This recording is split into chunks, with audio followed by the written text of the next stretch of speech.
thunderstorms, some heavy downpours possible. High temperature Sunday, 85. This is 97.1 FM Talk. Chief Meteorologist Dave Murray. The Annie Frey Show is sponsored by Air Comfort Service Heating, Cooling, and Insulation. Air Comfort Service is proud to support Greater St. Louis Honor Flight. Sign your veteran up for their honor flight today at gslhonorflight.org. And for HVAC services, aircomfortservice.com. Annie Frey, Ryan Wiggins, Brand Ring. That's us. That's right. Gotta love this American ride.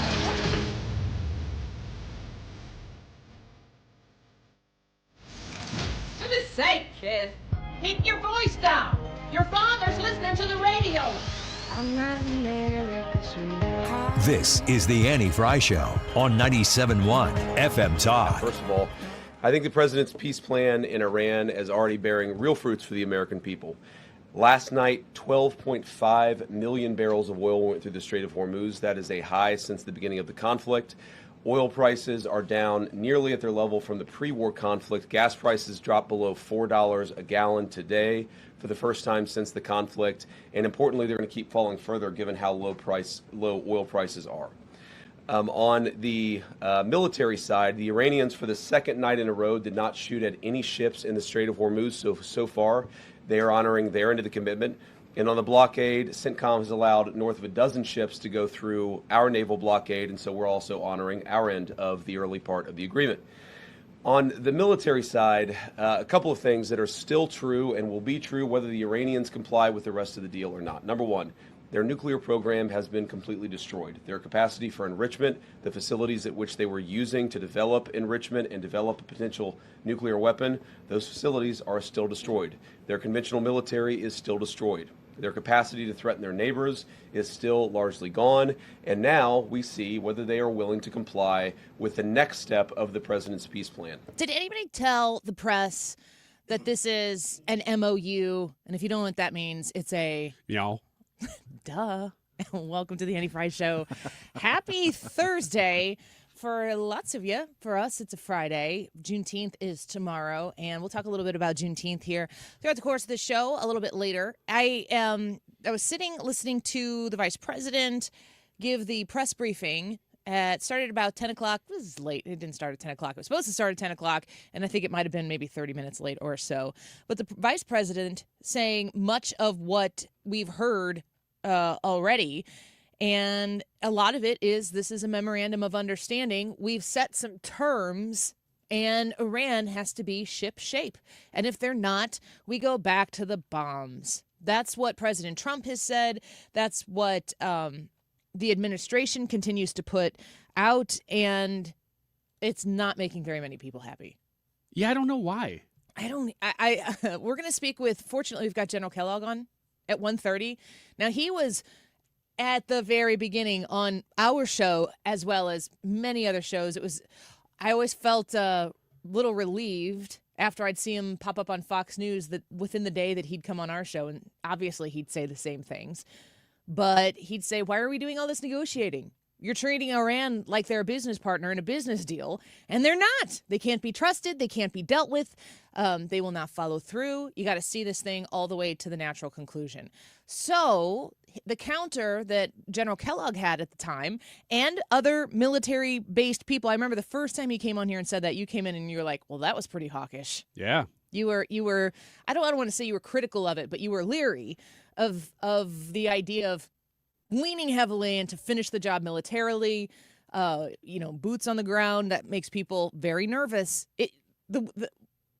We have military who have signed up to serve our country when called to do so. And if the commander-in-chief believes at the time that sending men and women into some sort of conflict is what needs to happen, I mean, they do sign up for that regardless of who the president is. So I'm certain that there have been men and women since the beginning of the United States military who have fought in conflicts, wars, whatever it might be, that they maybe, if they were in charge, wouldn't have done themselves. I don't even know if they program that out of you. Well, I'm sure that's part of it. Tell me what the mission is, and I will go do my job. Yeah. I feel like some of the things that you're asked to do, you'd kind of have to do that. You'd have to narrow the focus to a pinpoint to understand This is where I come in. Mm-hmm. So boots on the ground is always the scary thing. And when President Trump early on in this would be asked about boots on the ground, he'd always say, I'm not ruling anything out. And the truth of the matter is, why would he ever vocalize that he's ruling anything out? That's not how you negotiate. That's not how you deal. And, of course, President Trump is the author of The Art of the Deal, most literally. So General Kellogg would come on the show, and then he'd go on Fox, and he'd be saying that when everybody, it's really kind of simple in the media to be like, ooh, we're talky. Maybe we're going to reach a peace deal. And if you've listened to this show throughout the course of this conflict, you know that I'm very tired. I'm not getting hyped on President Trump getting some deal done until the deal's done. And I don't know how long the deal has to really set in order for me to feel like, I think this is going to work. Maybe forever. I don't know. It's been almost 50 years where Iran has been toying cat and mouse with the United States and the world, and essentially being it's like the family member that you might have. And this could be very personal for many of you. The family member you have that has an addiction problem, and they get clean. And you just feel over and over and over like you're just waiting for the next time where it just you feel like the natural conclusion is here. And you just always hope that they get clean again. But you don't. It's a trust but verify situation. And I don't even know that Iran gets any element of trust. It's just verify. Wake up in the morning, verify again. Go into bed at night, verify before we fall asleep. I don't have any trust that Iran is interested in an actual deal. I do trust Donald Trump. I trust him to have the priorities in order to eventually get to an end deal. And if this is a memorandum of understanding, it's essentially a contextual set of terms that both sides agree to so they can sit down and negotiate what this peace deal is actually going to be. But I have yet to hear anyone who feels good about it. This is one of the biggest hang-up points seems to be that if Iran behaves for any amount of time, that they will have access to funds to potentially rebuild. Rebuild what? I assume the country, but everybody else fears the military and their hateful terrorist funding way of life. I mean, it's a religion. It's a religion for them. Their religious belief, based on who has run the country in the past, they have a religious mission that is followed through by terror. That's just the fun. You know, people talk about religious clerics and how you can't ration with that type of an approach, because what they're wanting is not what we're wanting. And if you inflict pain, suffering, and death on them, they feel more rewarded. So as long as they've got people, they've got a mission. The question that I have, and this is a very honest, and I'm going to put it out there as an innocent, and you can call it naive question. We will ask General Kellogg this later at 1:30 when he joins us. But we've rocked Iran. We have rocked them. We have decimated them. Their economy was in the tank before we started doing this, and we've pushed them back decades and decades, potentially generations, because of what we've done over there. I don't want any American money, or I don't even really want middle management American interests watching over what they do all the time. I would like to be, we should be not just upper management, but the top management. The more Middle Eastern countries that are right there, neighboring Iran, the more of those countries that are active participants in snapping Iran back the second they look like they're going to act a fool, the better. And I think the stronger the deal. Of course, with the United States overseeing the lot of it. But if there are if there are monies that we've taken from Iran, and Iran, under heavy supervision of their neighbors in the region and, of course, ultimately, supremely, the United States, if Iran is going to move in a direction that is more of the people of Iran, this is the innocent / naive question. Should they not have the opportunity to rebuild so that they can be a successful country? They have to play nice with the world. And if your answer to that is, Annie, that'll never happen. If that's never going to happen, then I don't know why we're trying to deal anything. And I suppose we would be in a perpetual state of babysitting to make sure that they stay in this poverty-stricken, miserable place. And if you're of Iran, if you're an Iranian citizen and you are living in abject poverty because your leaders can't get it right, you need to leave. But if we have withheld if we've frozen their assets, if we've withheld their ability to do anything that is prosperous, the oil that we have disallowed them to export, the investments that we've disallowed from other countries into Iran to be made, if we release some of the tension there and allow them to rebuild certain things, is there any possibility that gets done for the good of the Iranian people? Maybe the answer is, Annie, no. Because it seems to me like the only way that Iran does build back is if the religious zealotry that sits at the top and sits in the decision-maker position for the country, if they're not there anymore. And I don't think we have any evidence that they're not there anymore. Even if there's conflict with leaders in Iran where some people are like, gosh, this is an incredible opportunity for our country. We don't have to get rid of our religion, but we could actually play nice with the rest of the world and think about the things that could happen here. If you've got a few people saying that and then you got the IRGC over there going, let's bomb the crap out of everybody and let's do it right now. Let's hit every red button that we've got in this country and give it everything we've got left. I don't know how you negotiate with those people. But the real question that I have is any investment ever? I mean, I just think about listening to the president go over real early in his second term. Remember when he was over in the Middle East? And he's like, we're gonna lift sanctions on Syria. And I'm like, Syria? What? We're doing deals in Pakistan right now? Folks, if you were like me, I was 17 years old when I watched the second plane go into that tower and it crumbled to the ground while you see people jumping out of those buildings. Those are countries that I did not think that I would ever see in a positive connotation in a conversation with the United States in my life. Why? Because I don't know anything. I live in fear, essentially, of what I watched happen with my own two eyes.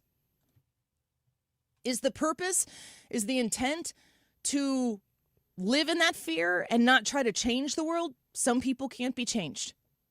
And it's foolish probably to think that maybe those possibilities could happen in Iran. But it feels like, and I think that we've seen a lot of positive reflection, that now 25 years later, from the moment that September 11th happened, we're working with some of these countries that I didn't think in my lifetime, never just even considered it, that maybe there would be a workable scenario with our country and some of these others. But President Trump found a way. Can he find a way with Iran? I don't know. I assume if anybody could, it would be Donald Trump, but maybe it's not achievable. General Kellogg will be with us at 1:30. I don't know that he's going to be like super pro MOU. I'm actually really interested to hear, because he does come at these things really hard. What is he going to say about this agreement? Is he obviously likes Trump, but I don't know. He really don't know. Though. No, and I really don't know what he's going to say about this. He could be very in favor of it. He could be very against it. We'll see. 1:30. I'm looking forward to that. When we come back, Hans von Spakovsky is going to chat with us here. Very interesting out of the Supreme Court. A ruling that has a little bit to do with Hunter Biden. Can you believe this? The Supreme Court has made a ruling on a gun law that's associated with Hunter Biden. What else is rolling around at the Supreme Court? Hans von Spakovsky, our expert on it, will be with us in just a minute.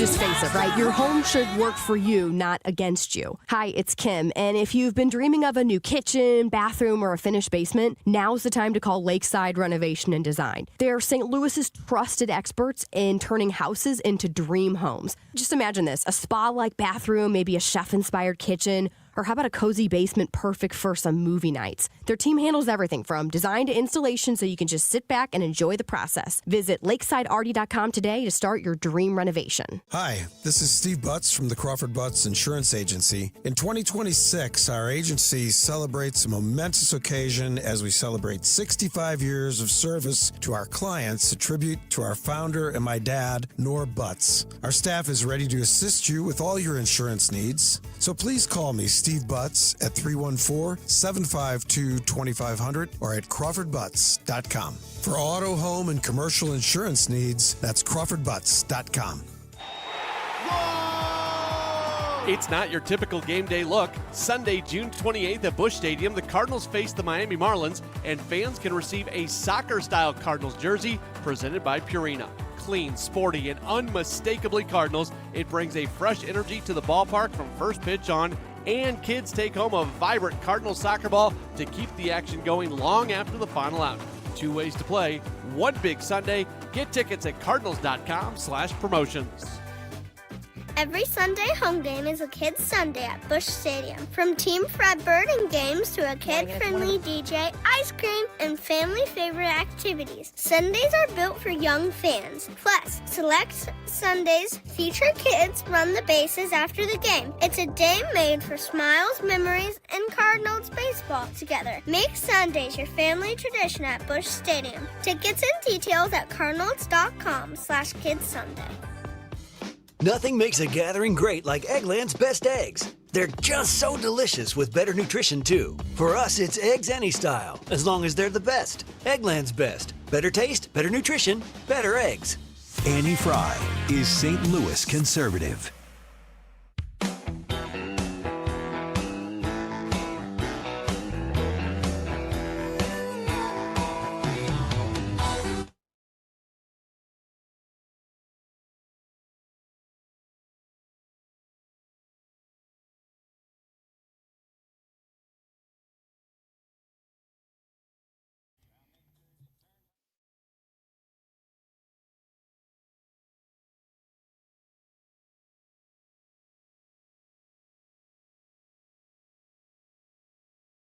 Morning, and it's one of the gun cases, and it was whether or not you could go after someone who you discovered was a habitual drug user, in this case marijuana, and that disqualify them from owning or possessing a gun.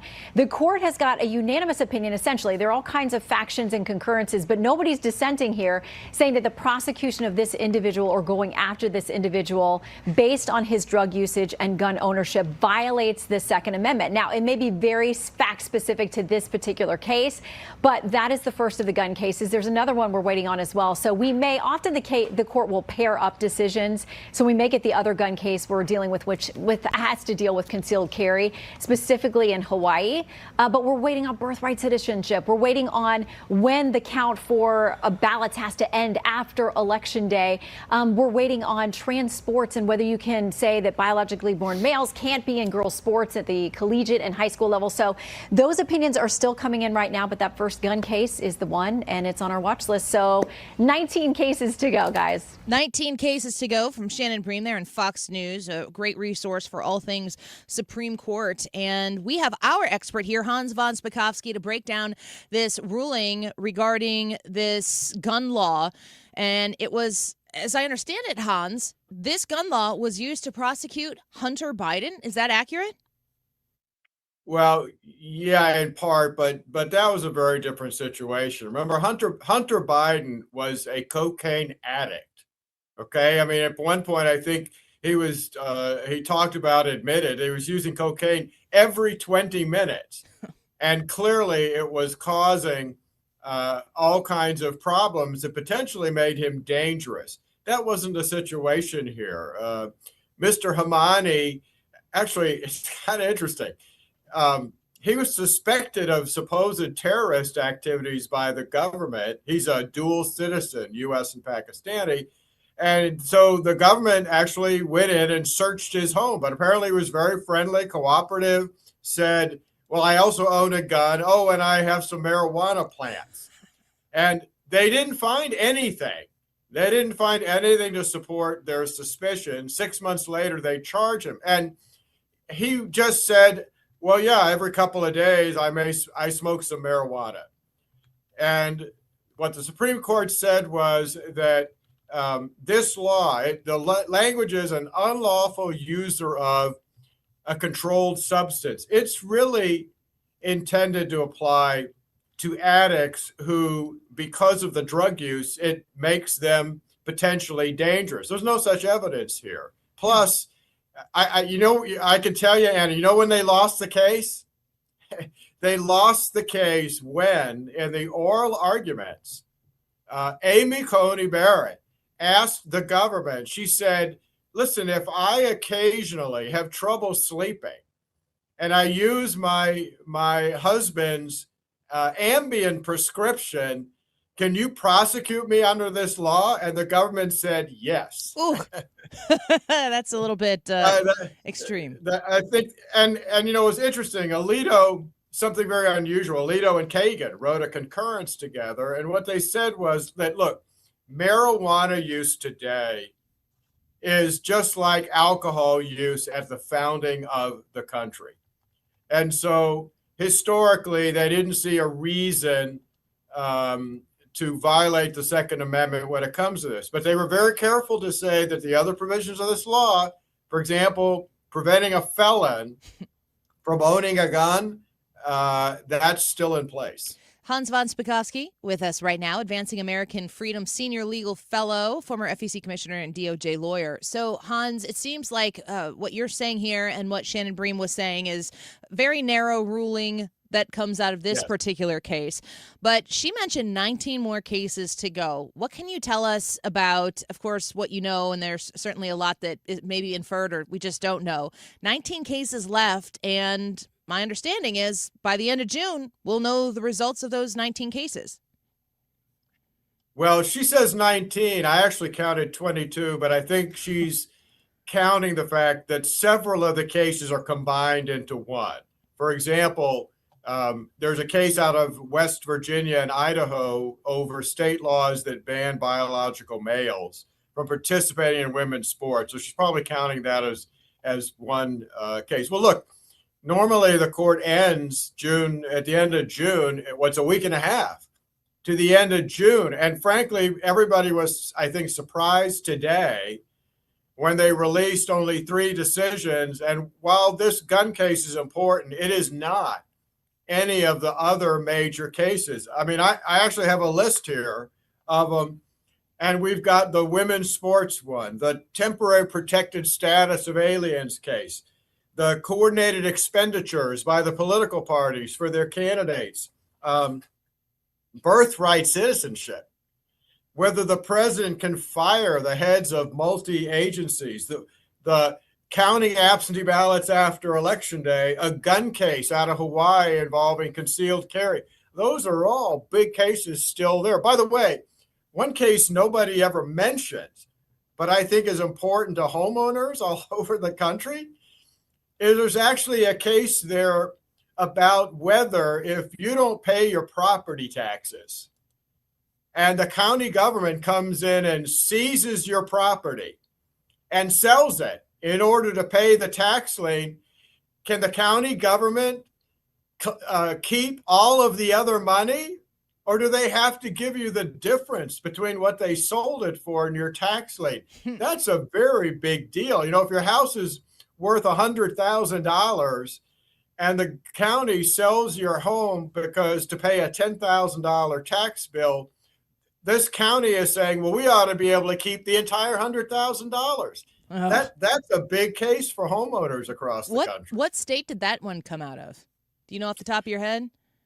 Because I'm thinking right now, I've looked at my property taxes in the state of Illinois, and they've gone up 40% since we have purchased our home, which is crazy. Right. And I know that there are a lot of people in states like Illinois where property taxes are incredibly high, where it's a huge factor in wanting to leave. And if you don't pay them, and the state of Illinois can get their grubby hands on it, that's like right up our alley. I don't like the thoughts of that.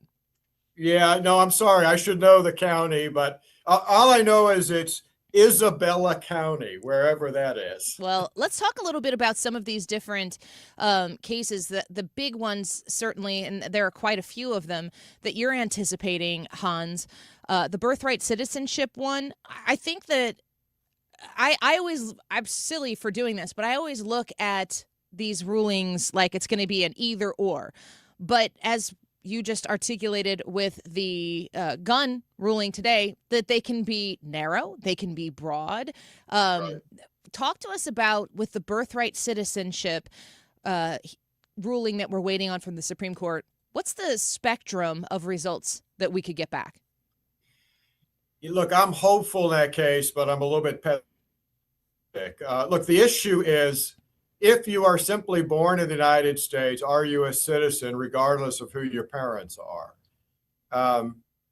It's possible the court could come up with, as you say, kind of a split decision. Perhaps they come out and say, well, if your parents are in the U.S. as aliens legally, then yeah, if you're born here, you're a citizen. But if they're in the United States illegally, you're not a citizen.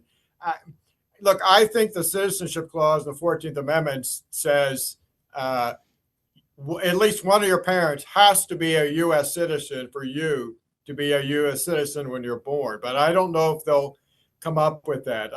That's a difficult case to predict how they're going to come out.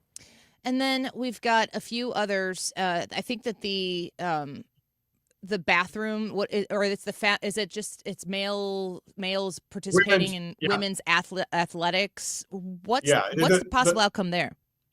The laws basically say if you're a biological male, you cannot participate in women's athletics in colleges, schools, etc. I think the challengers in that case will lose. I think the states will win. I think the Supreme Court will uphold those laws. And I say that based on some prior decisions they have made, like last year, remember, they upheld a law in Tennessee that banned basically surgical mutilation and giving drugs to minors in order to basically try to change their gender appearance. I remember, I think it was this case, the hearing when they broadcast this, that they did kind of go in circles a little bit about talking about, men participating in women's athletics, or males and females, whatever. Right. And my recollection was that the justices were pushing back a little bit on how do you even define what one is versus the other? And if it's incredibly arbitrary, I mean, it's hard to say, even without definitions, where it's just kind of this idyllic, socially virtuistic from the left concept that gender is a fluid type of a situation. Right. How do you interpret what can or can't be done when we couldn't even get to the actual definitions? We couldn't get from the people who were trying to defend the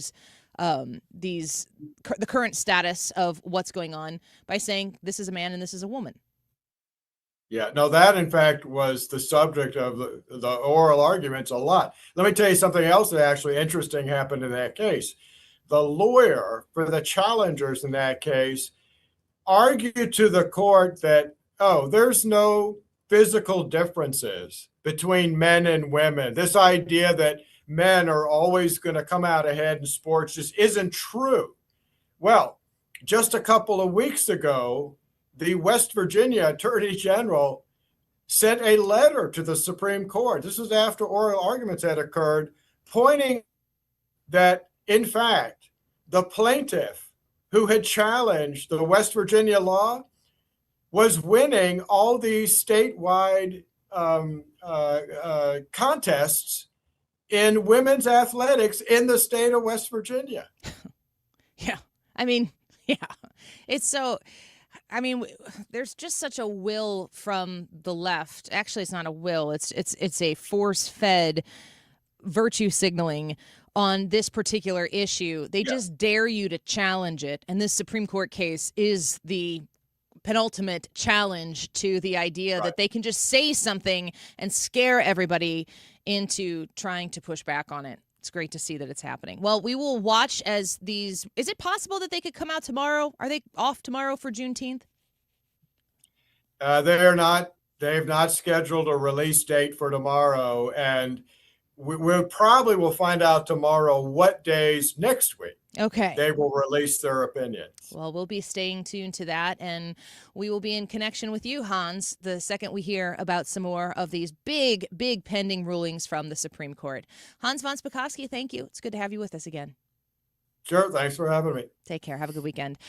Hans von Spakovsky, Advancing American Freedom, Senior Legal Fellow, former FEC Commissioner, and former DOJ lawyer. H. von Spakovsky on X.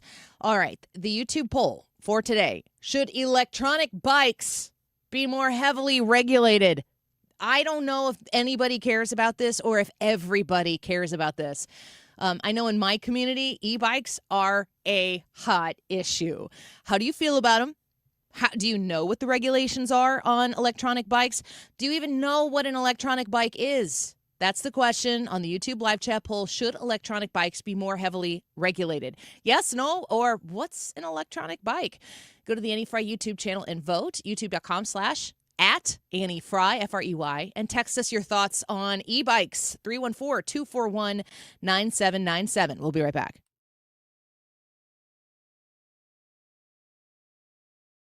Hey, it's Mark Cox. Take your lawn from good to great with my friends at Lawn Enforcement.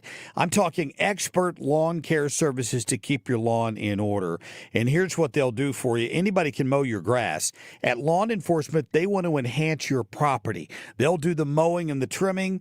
They'll fertilize and implement a weed control program and erosion control, which includes retaining walls if you need it. They can landscape. They can design and install your flowers, your shrubs, your trees, all of your hardscapes.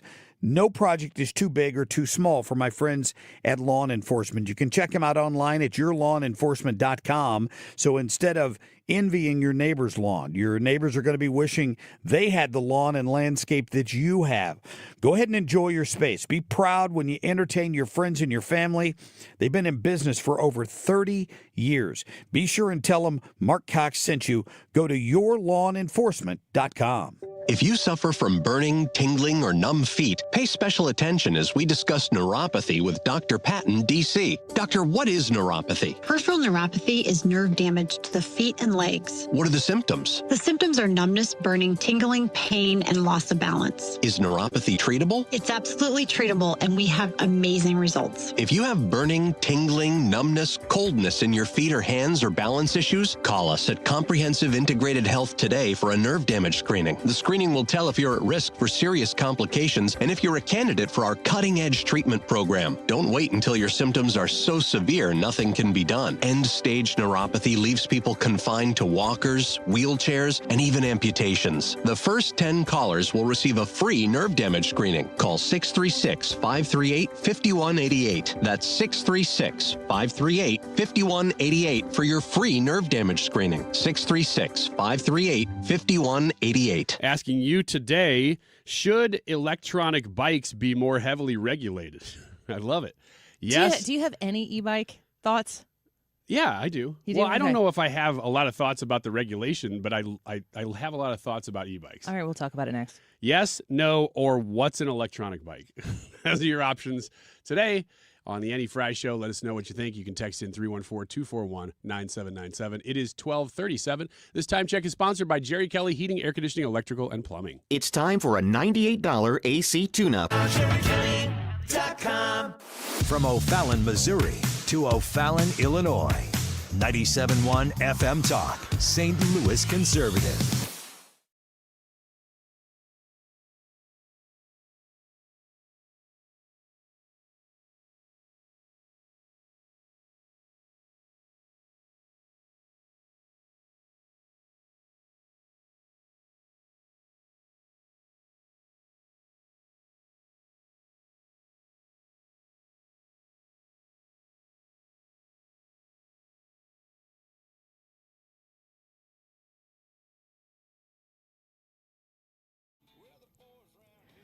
So Looking into the old e-bike situation here. E-bikes are, I don't know if this is everywhere. I have a feeling it might be. Electronic bikes, they look like bicycles. They have motors on them. You can pedal them. You can use the motor. And that's basically the summation of an e-bike. Now, I've got some details. Classifications, Missouri regulations, Illinois regulations, federal regulations. But do you have any community groups from your town, Collinsville, whatever? Yeah. Tons of them. Are those people nice? Are they nice to each other? In the community groups? Like the big ones. Are they nice to each other? I can't say that they're nice. No, they're super catty. If you go into your town's Facebook connection group, community group, you better strap up. you better gird your loins, because you're going to ask a question that's something like, I was thinking about painting my house. Can I get some estimates? And then you're going to have 72 people going, well, how can we answer that question? You didn't tell us what the square footage of your house is. You didn't say what color you wanted. How do you know you even need to paint your house? Maybe you should wallpaper your house. It's like over and over and over and over again. And you've just got to go through and weed out all of that and be like, okay, I'm really glad I could give you your hit of comment section cattiness today. And then you get some people who are like, I'd love to paint your house. You pick a contractor and you go. Well, there are e-bikes. As you know, in Madison County, we have an incredible Madison County, Illinois trail system. Like the Madison County bike trails, which are pretty much all old railroad tracks. They have a very, very lovely system there. Is it in Collinsville? Are there many good trails in Collinsville? There are on the edge of Collinsville. They're making a really nice trail that goes into Granite City and probably north to or into Troy. Where out of Collinsville? It's at I guess it's the north side, yeah, going up 157. That's more Maryville, though, right? Would it be? No, it's Collinsville for a good portion of it. It's down there by the Culvers. Yes, that's where. Yeah, that's the easiest access point. Okay, well, because that is definitely Collinsville. So on the edge of the city, not kind of like township or whatever. Right. They're just really nice and they're pleasant, enjoyable to partake. Tons of people do walking, running, rollerblading, maybe doing a little scooting, walking, whatever. But e-bikes are now a big thing on these trails. Now we have to take one step further into the e-bike conversation. Adult usage and kid usage. Oh, okay. Because that's the hot take problem right now on the community groups that I'm involved in, that I'm just like, get the popcorn, we got another one. And then you've got people, I'm always prone to think that the person posting is trying to stir crap, like the original post, is trying to collectively lecture people in just one place. But I can't decide which side of this issue that I'm on. There are kids on e-bikes, and I'm going to talk a little bit about what an e-bike is specifically here, driving very fast, indiscriminately, on these trails and causing issues for pedestrians, for people walking their pets. They are children who are participating in this, and the kids aren't necessarily behaving respectfully on public property. So let's first look at a definition of what an e-bike is. A low-speed electronic bike has fully operable pedals, so you can run this thing without any extra juice. And other people might call these juiced bikes as well. It has an electronic motor of less than 750 watts, which is 1 horsepower. A top speed when powered solely by the motor, assuming a 170-pound rider on a paved level surface, of less than 20 miles an hour. So a kid, likely less than 170 pounds, these are definitely paved surfaces on these pathways.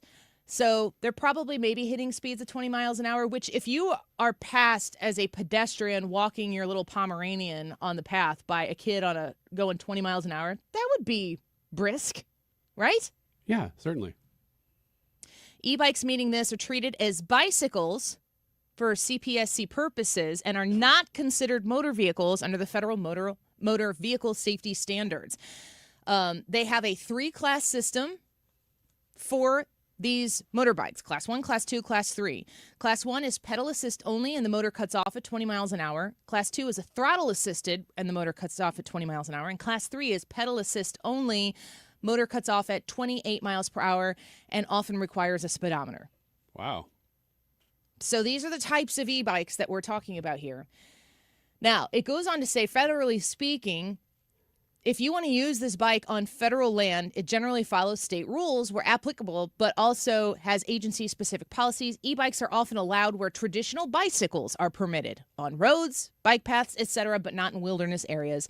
Throttle-only use may be restricted on non-motorized trails. Local park and forest superintendents or managers have discretion, and high-power or faster devices may be treated as motorized vehicles. So there's a very broad... we're not at the federal level. It's like, we're not going to regulate a lot of this, but your local folks certainly could. So federal law does not heavily regulate on-road use. That is mostly left to the states. There are no federal requirements for licensing, registration, or insurance for compliant low-speed e-bikes. Missouri has adopted the standard 3-class system via revised statutes of Missouri. In Missouri, they're treated as bicycles. They have the same rights and duties as traditional bikes. They are not subject to motor vehicle rules. There's no registration, title, driver's license, or insurance required. They're allowed generally on roads, bike lanes, and paths where bicycles are permitted. Local municipalities or trail owners may have additional restrictions. So again, in the state of Missouri, they're out there saying, hey, if your local township or whatever city wants to say, we're going to regulate this heavier, again, they're passing the buck to the super local governments, which I think is a good thing. Riders must be at least, for Class 3, the ones that go up to 28 miles an hour, it must be at least 16 years old. Helmets are recommended but not required. That's based on local status. In Illinois, they're treated as bicycles, same rights and duties as bikes for low-speed e-bikes. No registration, license, or insurance required for compliant models. That'll change a bit. Age. Class 1 and 2 have no specific minimum. Class 3 riders must be 16 or older. 28 miles an hour on a pathway, you pretty much just need to have a driver's license. They're allowed on roads, bike lanes, and paths where bikes are permitted. They're prohibited on sidewalks statewide. So that is an Illinois distinction. You can't ride your e-bike on a sidewalk. Local authorities, cities, park districts can impose further restrictions on paths. There are some upcoming changes. Legislation in Illinois aims to regulate higher speed micromobility devices where they can go greater than 200 or 28 miles per hour, maintaining the 3-class system for standard low e-bikes, low speed e-bikes, but adds clarity and safety rules for faster devices. So they're very unregulated, and it looks like everybody is prepared for regulation to happen, but it hasn't happened yet. We're going to get into this a little bit more with your thoughts and opinions. 314-241-9797 is the text line. Ryan, I want to know, I live in the Madison County area, so this is very much an issue right here, and I'll cite a news story out of there when we come back in a little bit. But I do want to know, give us your area, your county, your town, or whatever, and talk to us about if there's an e-bike discussion happening near you, and see if this is a broad bi-state concern. When we come back, Wiggins America, 10 things great dads do that average dads don't. Father's Day is upon us. We'll talk about it next.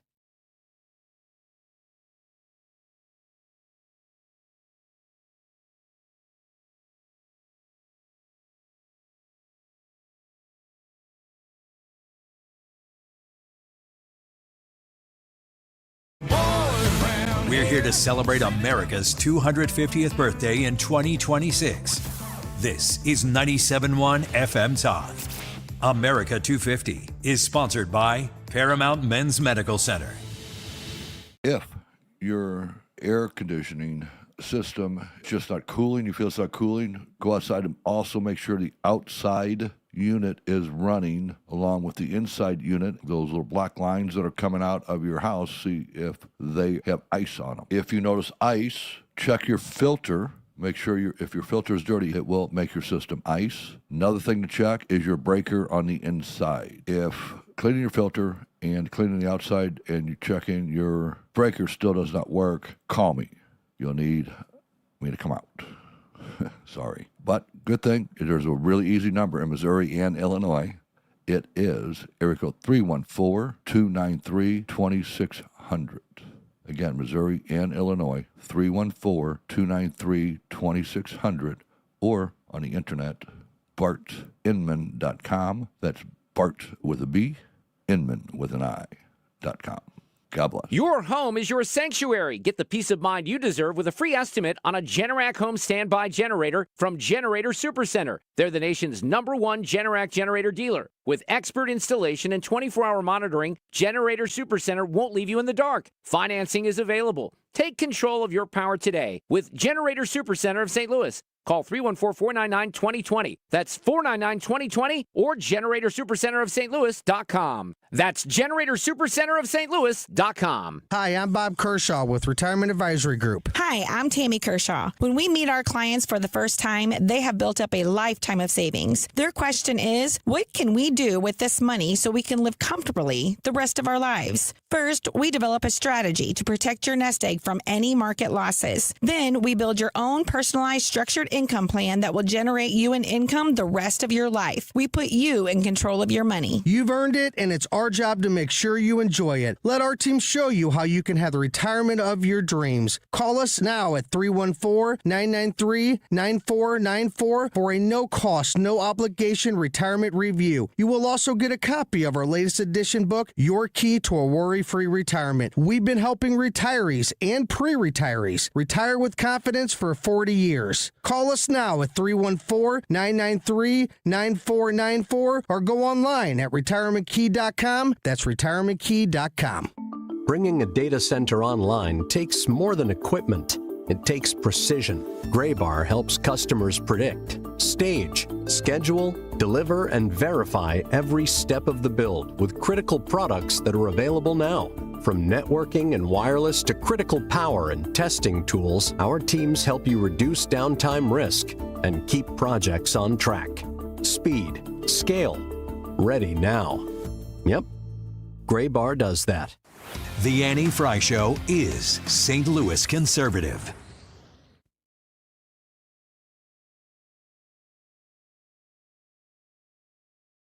Wiggins! Oh! Wiggins! Things great dads do that average dads don't. Now, these are debatable, so I'm going to read them and we can decide whether we agree with them. The first one is that great dads have fun with their kids.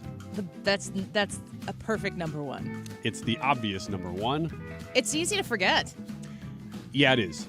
It is, because getting down and playing with your kids, especially when they're young, is not something that just, at least for me, comes naturally. Well, you're also working your tail off, and you're being the provider, and so everything is like check the box oriented, and it seems like, I'm going to say this and hear me out, it seems like a waste of time to be doing that when you could be fixing things, organizing things, completing tasks, but it's like the most important thing. Do you remember playing with your dad? Yes, I do.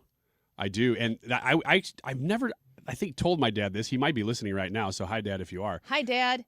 Great memory, and it's one of my first memories of being down in our basement in a room that eventually had a pool table in it, so we never used the room because it had a pool table other than to play pool. But before we got that, it used to be just a TV room, and we were watching something on TV, no idea what it was, and my cousin Larry was over, and my dad was on the floor wrestling with us, and it is one of my earliest memories because I was just so happy to be there with these guys, and it was so fun that I've remembered that my whole life and tried to do it with my kids as often as I can. Yeah. It's just like your dad. I know the story. You can go into it a little bit more later. But wait, or whatever, at the end of Christmas. Oh, yeah. That's a Bob Wiggins legend right there. There's always one more gift somewhere. Always, every year. He's going to forget one year. Oh, no. No, he's not. No. He will not. That's the first one. Great dads have fun with their kids. I need to be reminded of this even now because they're getting older where they don't like just wrestle the same way. But you having fun with your kids changes with time. Yeah, that's I mean, Jared and Charlie will go golf together. That counts. Absolutely. Charlie will say, "Hey, Dad, can I throw a bullpen?" And they'll go up to the field and Jared will sit on a bucket and catch a bullpen for him. That counts. Yeah, it does. Dad, will you play sorry with me? That counts. Oh, 100%. Charlie counts. is always asking. Really? For sorry? Chutes and ladders. That's mostly the girls' game, but I'm going to tell you what, sorry is cutthroat in the Fry House. Oh, absolutely It's the best. The next one is great dads make their home a place their children want to bring their friends. I don't know that has to be true. It can be. I think that it is. I think that is helpful. Yes. If your children, if they're not wanting to go to your house, they're going to want to go to somebody else's house. And, my son's buddies have a house they go to, and I know their family, and I love their family, and I trust them over there. So it's not of concern. They will come to our house from time to time because we're so much closer to where a lot of the action is happening to begin with. But if they're just going to random places, you're going to wish they were at your house. Would you say that you are this house? Indeed? We might be like second or third on the list. Okay. But also, we have, for my son at least, we have all these little girls around, so true. It's kind of it's joyful. It's wonderful. Is what I'm saying. Great dads hang out with other great dads and couples. Yeah. That's probably true. That's probably true. What, you hang out with deadbeats? I don't know. You don't have to hang out with dads just if you're a dad, but.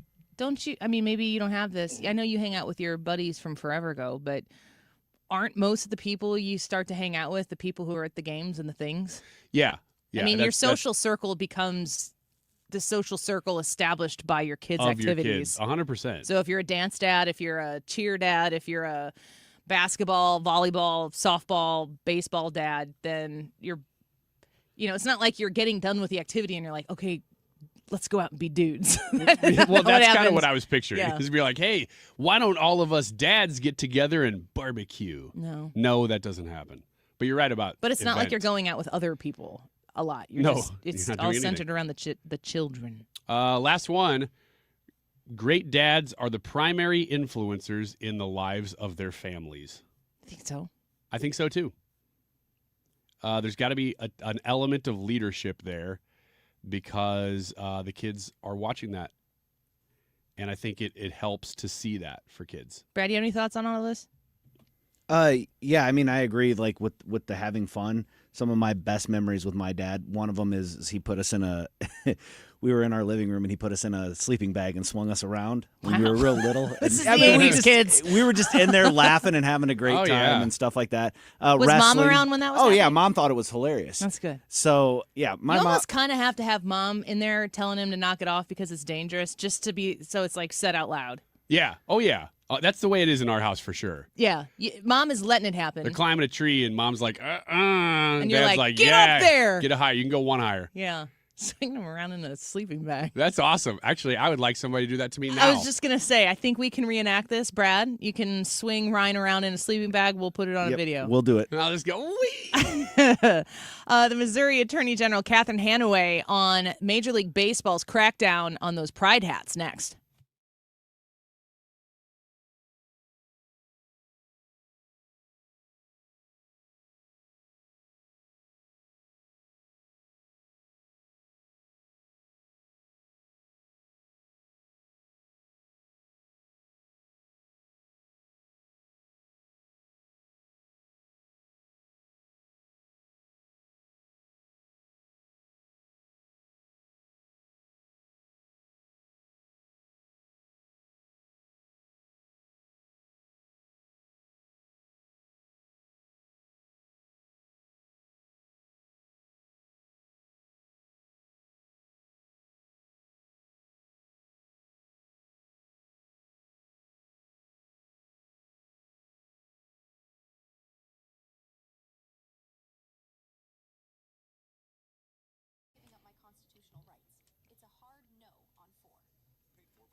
Stewart's American Mortgage, 314-324-4440. That bagel loan is a treat for you if you're looking to get a new mortgage or improve your current mortgage. I want to talk to the folks right now who are thinking about purchasing a home.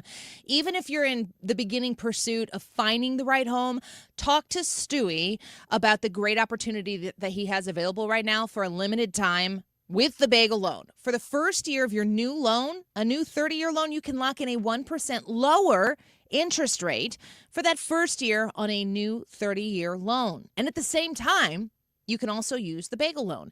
The bagel loan from Stewart's American Mortgage is $0 in closing costs. So you're going to get that new mortgage, and when it comes time to close everything up, you don't have to pay any closing costs at all.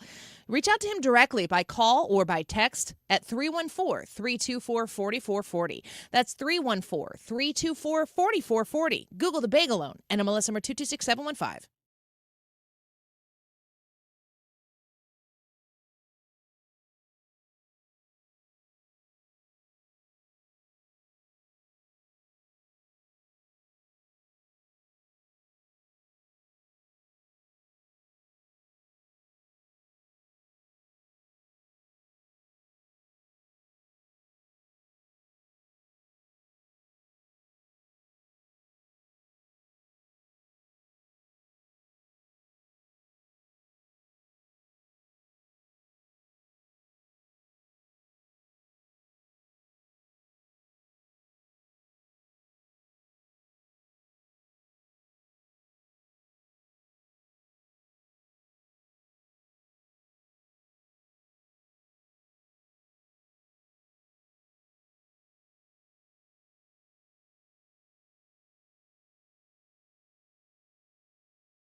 Peace deal or political firestorm? I'm Carmen Roberts, Fox News. The U.S. and Iran's agreement intended to end the war while delaying nuclear talks is drawing criticism from congressional leaders as well as Israel.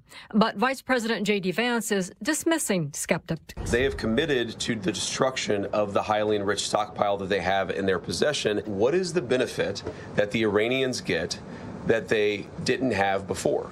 And the answer is nothing.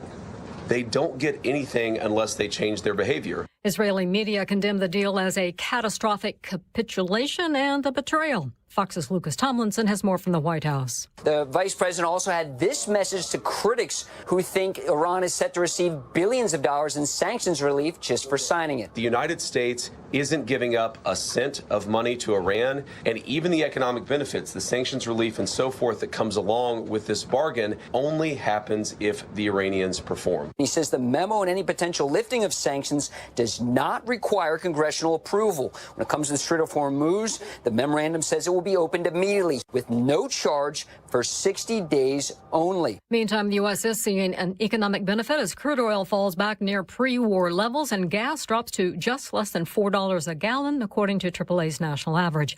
The Justice Department announces the arrest of 15 people for allegedly committing more than $1 million in benefits fraud. U.S. Attorney for Massachusetts, Leah Foley, blasting local leaders. It appears that you can come to Massachusetts and steal as many benefits as you want without fear and without any accountability.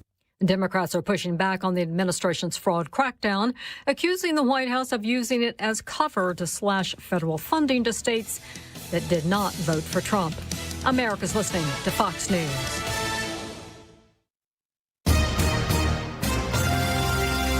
From around the world, Trey Yingst, joining us from Tel Aviv, Israel, to Washington. I'm Mike Emanuel. To your own backyard. If a story impacts you or your wallet, we're on it. It's the Fox News Rundown. We give every story the deeper look it deserves with must-listen interviews and smart analysis from the voices you can trust. Start your day with the Fox News Rundown. Listen and follow now at foxnewsrundown.com or wherever you get your favorite podcasts.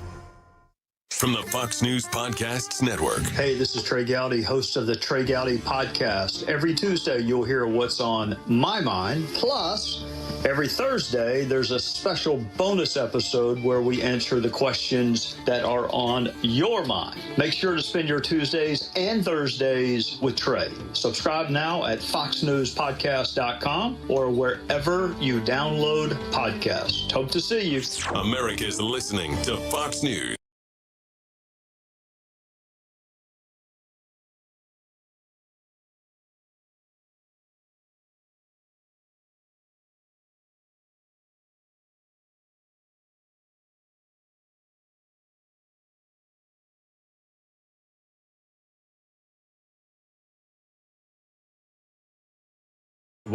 High temperature Sunday, 85. This is 97.1 FM Talk. Chief Meteorologist, Dave Murray.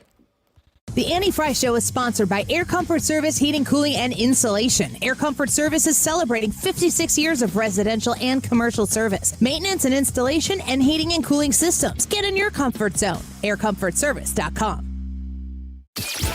Annie Frey, Ryan Wiggins, Brad Ray. American ride.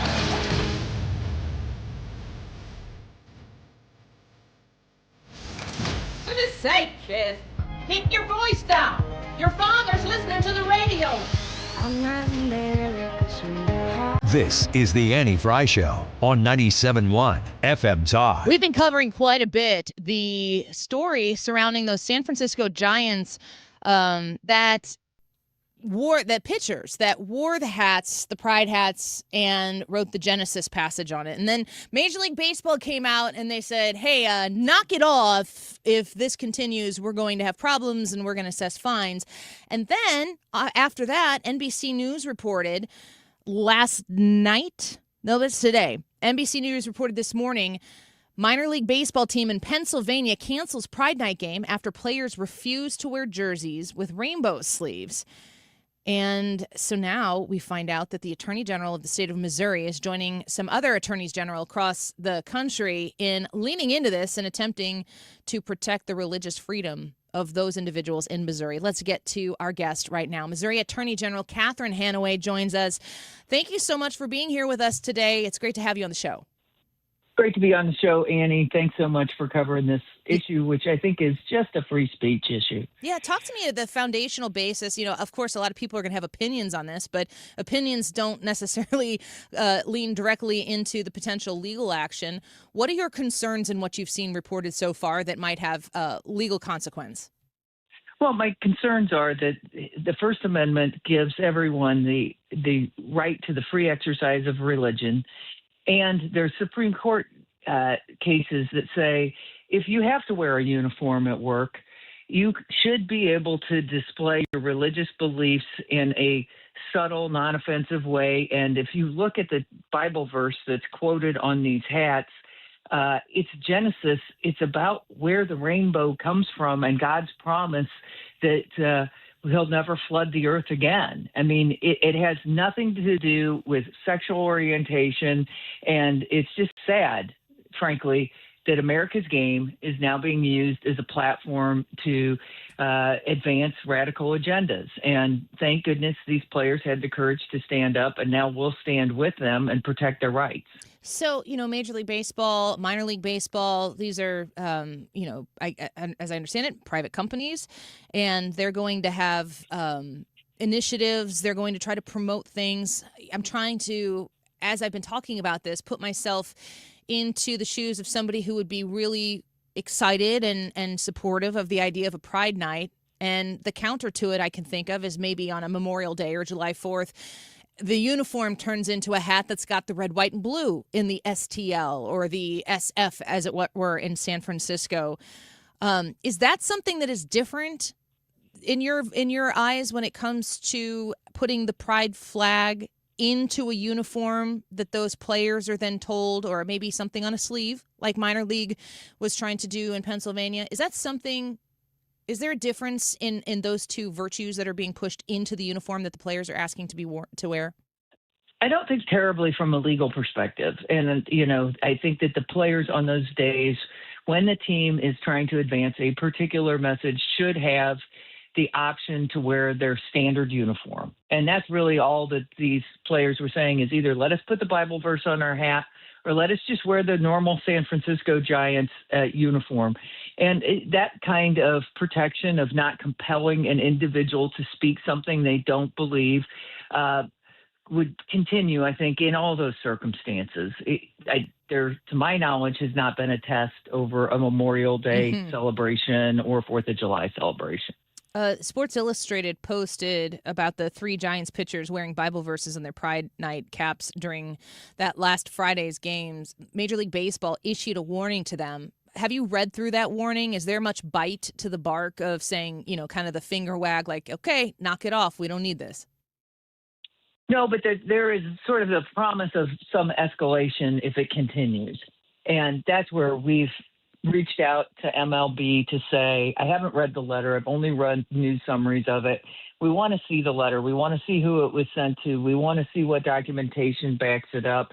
And that's what we're asking MLB to do, unless they'll simply agree not to force players to, wear uniforms that advance a particular point of view or political agenda. I would assume, too, we're speaking with the Attorney General of the state of Missouri, Catherine Hanaway, right now, that when you're talking about players in Missouri, does that mean Missouri, if you're a St. Louis Cardinal or if you're in a minor league team and this is happening to you, but outside of the state, do you retain jurisdiction over that decision? Or if the Chicago Cubs cross the river and come into Missouri, is what you're fighting to do protecting all those players when they're in the geography of the state of Missouri? Yeah, so our position is that Major League Baseball is one company and that they operate in Missouri through the St. Louis Cardinals and the Kansas City Royals and the Springfield Cardinals, and so we would have jurisdiction to bring a suit against them here. All right. Well, no matter where the uniforms are located. Sorry, Annie. Yeah, that makes sense. I did want to ask you if we could shift gears a little bit about your efforts against illegal gaming in the state of Missouri. You've been very active in this, and within the last 24 hours, you've talked about executing an illegal gaming search warrant leading to 13 felony charges. Talk to me a little bit about your efforts here, what kind of threat the situation poses to Missourians, and what you're doing to combat against it. Yeah, so I think my number one job is to protect Missourians from violent crime, and there are a lot of components that build up to that. We have these illegal slots all over Missouri. We estimate there's 25,000 machines, and then it's a $1 billion industry that's illegal in Missouri. It's almost all cash. And as we've been doing these takedowns, and this is maybe the 9th or 10th that we've done. This one happened to be in Park City, and it was a place called the Sit and Spin, that the Highway Patrol and local police said, hey, this is a place where a lot of crime is happening. It's attracting criminals. We, have lots of concerns. So the Highway Patrol executed a search warrant and seized these machines. We're working it from both ends. So the Highway Patrol is executing search warrants on the individual businesses that have these machines located in them. But at the same time, we're talking with the large companies that own these machines and getting them to shut them down. So hopefully a lot of your listeners are seeing machines all over Missouri that have either been moved out or have signs on them saying they are no longer operating until it becomes legal. And that's for the legislature to decide. What I'm worried about is all the criminal activity that comes along with an all-cash business that is illegal. And essentially, the people who operate it are just kind of, flaunting law enforcement and saying, we're just going to do it until somebody stops us, and I'm going to stop it. Well, you've been active and aggressive in this, and I encourage people to be very wary of these devices and pay attention to it the way that you're watching it and pulling things back so that Missourians aren't being taken advantage of. Before we let you go, I just want to read a little bit from this letter that you sent to Manfred, on the commissioner of baseball, because at the end you say, you tell them to respond to this letter confirming that Major League Baseball will not discipline any players who have chosen to refrain from wearing Pride Month paraphernalia or included Bible verses or Pride Month hats. You sent it yesterday. I think you asked them to respond by June 25th. Do you anticipate getting a response from Major League Baseball? Yeah, I really do. I mean, it's a big, sophisticated business that understands that when the Attorney General of a state asks questions. Now, do I expect that they're going to respond and promise to, stop engaging in this activity? Probably not. But I think that they are going to reach out and want to have a conversation. And that's when we'll say, we want to see everything that supports this and then make a decision about whether or not we have to go forward with litigation. I think it's great news that, this team in Pennsylvania, this minor league team, has canceled their Pride Night. And I hope we continue to see that happen. Or the players just have the freedom of expression that if they don't want to wear the pride gear, or if they do want to include a Bible verse, that they have an equal opportunity to express their views. Yeah. I can't imagine, a lot of times there's Christian Day at the ballpark, but it's not as though everybody is asked to wear a cross on the front of their hat, and that would not be acceptable. I think as a Christian myself, I would never propose that be put upon all of these players to support that, even though a lot of people in the stadium, at Busch Stadium, would like to maybe buy some sort of Christian-connected Cardinals hat.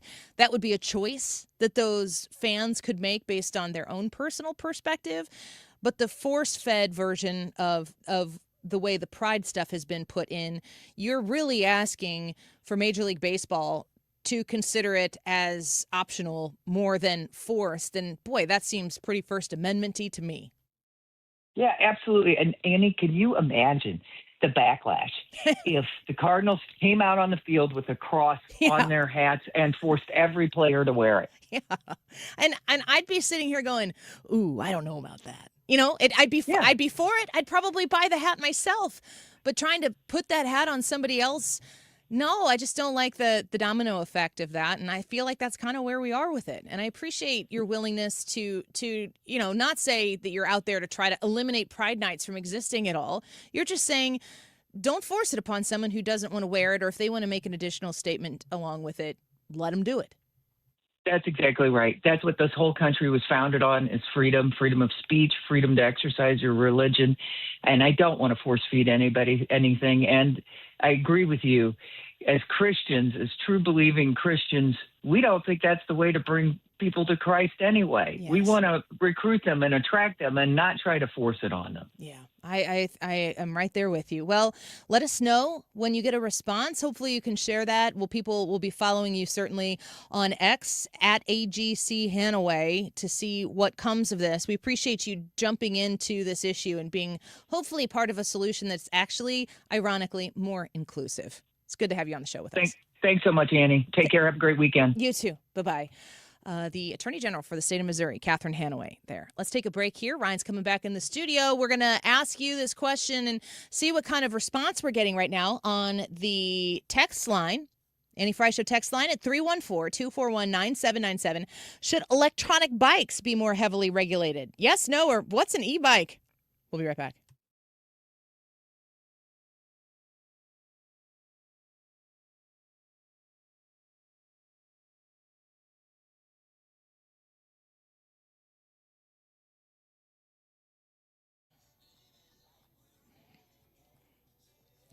Home Shield Foundation repair. That water comes into your basement. It's falling out of the sky and it's making its way into your interior space. That's not good. It's got to stop. And you need somebody that you trust to come look at it and tell you this is how we fix it. That guy's Matt Hayes and his great team at Home Shield Foundation Repair. The number to call them, 314-271-9900. 314-271-9900. Basement waterproofing is one of the main things that Matt Hayes and the team at Home Shield Foundation Repair can do for you. And when they waterproof your basement, you'll enjoy the confidence and security of a lifetime warranty to make sure that it stays waterproofed. Matt Hayes is a local guy and it's a family-owned business, and they have a lot of success working on basements exactly like yours and getting it waterproofed once again. 314-271-9900. Call Home Shield Foundation Repair at 314-271-9900. Online at homeshieldfoundationrepairs.com. Injured in a rideshare accident? Whether you're driving or riding, Kaufman Townsley knows how to handle these tough cases. We fight to get you the compensation you deserve. Kaufman Townsley, real people, real results. Call 314-777-7777. Men, if you're suffering from erectile dysfunction or PE, you're not alone. Most importantly, you don't have to live with it. Paramount Men's Medical Center restores men's sex lives in just one visit. Their painless breakthrough treatments eliminate ED and PE, even when Viagra and Cialis don't work. Here's Dr. Simovitz, specialist in men's health. Paramount Men's Medical Center's painless breakthrough treatments eliminate ED and PE, regardless of age or medical history. 98% of patients see instant results right in the office. Men are now lasting longer than they ever imagined. And the best part, at Paramount Men's Medical Center, your consultation and first treatment are free. Qualified patients even get their testosterone checked free. Call 314-887-4333. 314-887-4333. Take control of your sex life. Call now. 314-887-4333. If you're looking for the best eye care in St. Louis, look no further than the doctors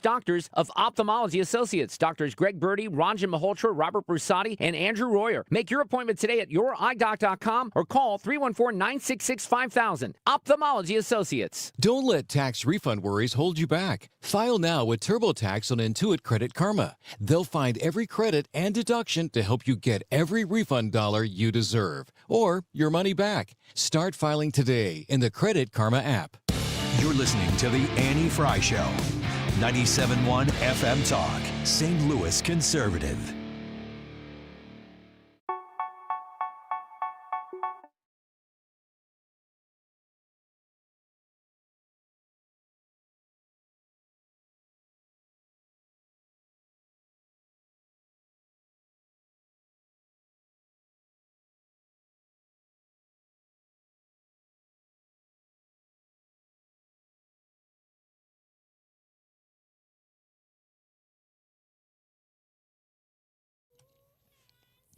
Ryan, I'm really surprised that you're not at the Obama Library opening. Are you really? No. He's not necessarily a president that I loved. Did you like him? I mean, no, we had a good time, but I can't say that I was a huge fan. No. We had a really good time, though. I'm going to share this clip. Brad, just stay by the board. I'm 99% sure it's okay. This is the opening of the ceremony that's taking place right now. You know, I don't like to talk about things that are happening live that make you go, oh, I'm going to turn the Annie Frey Show off and I'm going to go watch that. It's the Obama Presidential Center opening, and I feel safe on this one. Well, I don't know. I might leave. Yeah, I might too. This is the opening. We'd also like to take a moment to recognize the original inhabitants of the land upon which we are gathered today. We honor the Anishinaabe, the Council of Three Fires, the Ojibwe, the Odawa, and the Potawatomi nations. Not sure why we don't open every show that way. We're gonna the land acknowledgement. We're like, we know this is Mark Cox's territory. We understand, and no, we're also obligated to say we weren't forced to say that. Listen, we need to acknowledge that there are people on the fourth floor who are smoking weed. Not anymore. Nah, they've moved on now. Can you give me a Kim St. Ange acknowledgement there? You're sitting in her chair. Oh, that she is on the show, like this is her land? I just need you to acknowledge the land of which you reside. This is Kim St. Ange's territory for the most part. Once in a while, it's Dan Buck's. And the most ironic thing is that, Ryan, that you have right there is Kim St. Ange's lipstick. Oh, is it? I thought this... Okay. I thought this was Brad's. When I was listening to some clips from... I don't know, some sort of Democratic political party conference or something. So, okay, whatever. I'm sure I disagree with everything they do there, but interesting to look in to see how they're shaping themselves up for the midterms. And Andy Beshear, maybe Chris Murphy, Senator, whatever, Connecticut, possibly. Andy Bashir, I know. He's like, we got to start talking like normal people. And then they're opening the Obama library and they're like, we need to acknowledge. This is this thing that they built in the south side of Illinois, Chicago. This thing is, maybe I do intend to go see it sometime. I wouldn't mind walking around it. I would like to know Barack Obama's interpretation of his glory. But this thing is, from the pictures that I see, I do think architecturally it's very ugly. I might go see it and have a different opinion. So I will reserve the right to look at it with my own eyeballs in person and change my mind and be like, okay, I kind of see what they were doing here. You have a land acknowledgement in the opening of the first black presidential library? You're just burying the lead here. Let me also add that they opened the speech with a land acknowledgement that this is stolen land, and then go on to say, and we built it anyway. Yeah, give it back. Like they're saying, yes, this is their land. However, it's ours now. But if you we put this building on it. If you openly virtue signal about it, it's okay. Yeah, I guess. Which is why we feel good sitting here right now. Mark Cox, did you hear that? We try to acknowledge Mark Cox every day on the show because we know that this is his. Yeah, they should. Ryan and Mark share an office. It gets real bad for Ryan if he doesn't I have to appropriately genuflect. I have to go full prostrate onto the ground. Careful. Prostrate onto the ground. He makes you do some weird things. I don't know what else I'm supposed to do. He says acknowledged, and then I get up. The thing that I'm always thankful for is that, yes, we acknowledge that this is Mark Cox's land, and in my case, Kim St. Onge's. You think that Mark Reardon would get the tip that he has to acknowledge us? But I was getting ready to say, Mark Reardon always says, thank you, Brad, for this territory. No, I've never heard that. He says, get out of here. You're in my way. He's on vacation, too. He doesn't know we're talking about. Yeah, haha. Gosh, when Andy Bashir, governor of Kentucky, who I think is a strong frontrunner and scary frontrunner for the Democrats' nomination because he gets it, as pointed out by him being like, we need to talk like normal people. And then there's a good portion of the Democrat Party like, did he say normal? Yeah. And he's like, oh. It's a lost cause. Did they just say the whole acronym and not say Two-Spirit? I don't. If the Democrats get back to offering alternative policy thoughts on problems that we collectively, in a bipartisan way, agree, fill in the blank here, this is a problem. The cost of a hospital stay is absurd and arbitrary. The Republicans have solution A, the Democrats have solution B, and they're not doing land acknowledgments before they provide solution B, we could be in a little bit of trouble. I think Marco Rubio, he's my guy. Nothing wrong with J.D. Vance. And every time I go, we played a lot of clips from him yesterday on The View, and I watched that whole thing. Every time I see him do that, I'm like, gosh, he's good too. I've just liked Marco. Marco and I go way back. Yeah. He doesn't know that. He doesn't, and we probably should acknowledge him, since this is a segment of acknowledgments, as being Latinx.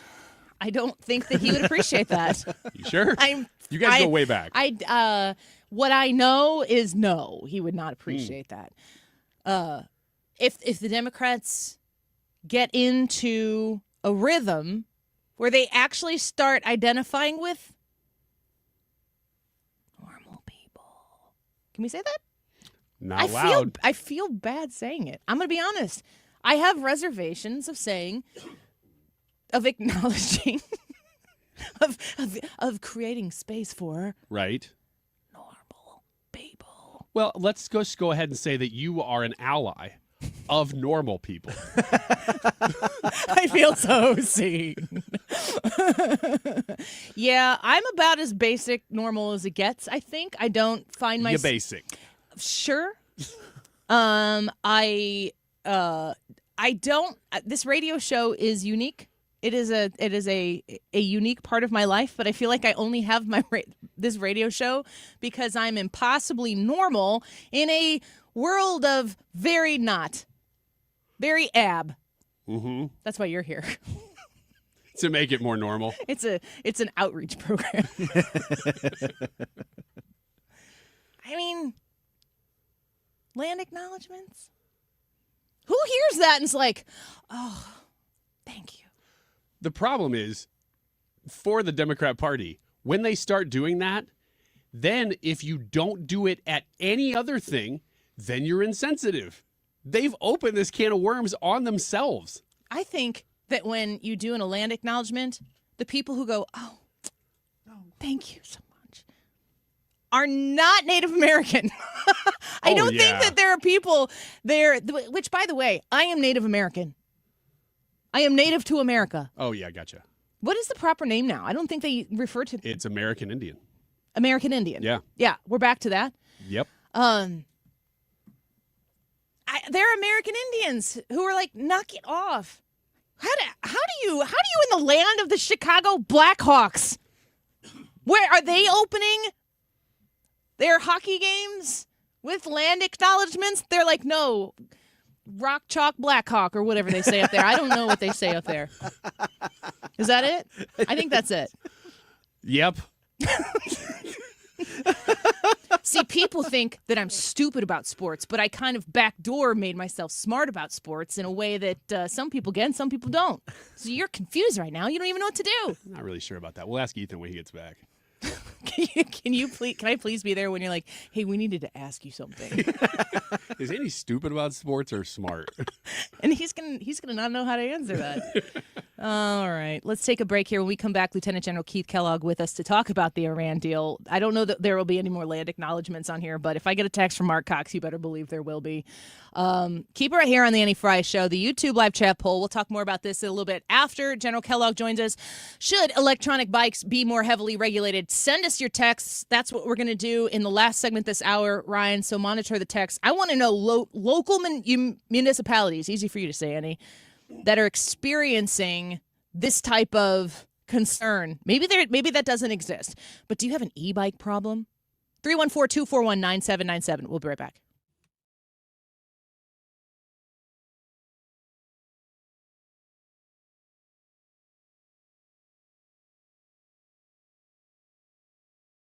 Man, I love this place. I've been surfing here since I was a kid. Now, seeing my grandson out on the water, it means everything to me. Watching him and taking in the blue waves, the sea breeze, the blurry horizon. If you have geographic atrophy, or GA, subtle changes in vision could mean it's progressing toward irreversible vision loss. Izervay is proven to slow GA progression and could help preserve your vision for longer, so you may keep seeing the world around you. Izervay, or avacincaptad pegol, is an eye injection. Don't take it if you have an infection or active swelling in or around your eye. Izervay can cause eye infection, retinal detachment, or increased risk of wet AMD. Izervay may cause blood in the white of the eye, blurred vision, or a temporary increase in eye pressure. Do not drive or use machinery until vision has recovered after an eye injection or exam. Ask your retina specialist how you can slow your GA with Izervay. To learn more, call 1-855-IZERVAY or go to izervay.com. Paid for by Astellas Pharma. I'm Ultima Morgan of Morgan & Morgan. Every time one of my children started driving, it was terrifying. Thousands of accidents happen across the country. We see it every day. If you've been injured in a car accident, call us. Dial pound law or visit forthepeople.com for an office near you. Ready for instant curb appeal that comes with a 25-year transferable warranty? Call Rhino Shield today. We do brick, block, stucco, asbestos, aluminum, steel, cedar, and more. Over the past 20 years, we've done thousands of homes, businesses, churches, schools, condos, parking garages, large metal buildings, and strip malls, from Champaign to the Lake of the Ozarks. We do flat and sloped metal roofs to extend their lives too. Proud to be veteran-owned and manufactured in the good old USA. So we're tariff-free. We're exceeding expectations every day. Evaluations are free. A+ rated with the BBB and a lot of 5-star Google reviews. Call 877-25-RHINO, 877-25-RHINO, or 877-25rhino.com. See what we did there? Genius. Tell them, ladies. Don't hate, don't Rhino, go Rhino Shield. Never paint your house again. Rhino Shield. It's Mark Cox. Zero Res wants to help you clean your home. Big summer savings this week only. Get 3 rooms cleaned for $129. Get the 4th room for free. Visit ZeroResSTL.com and ask for the 97.1 special. Lieutenant General Keith Kellogg coming up next on the Annie Frey Show. It is 1:32. This time check is sponsored by Jerry Kelly Heating, Air Conditioning, Electrical, and Plumbing. It's time for a $98 AC tune-up. JerryKelly.com. 25 years strong. 97.1 FM Talk. St. Louis Conservative.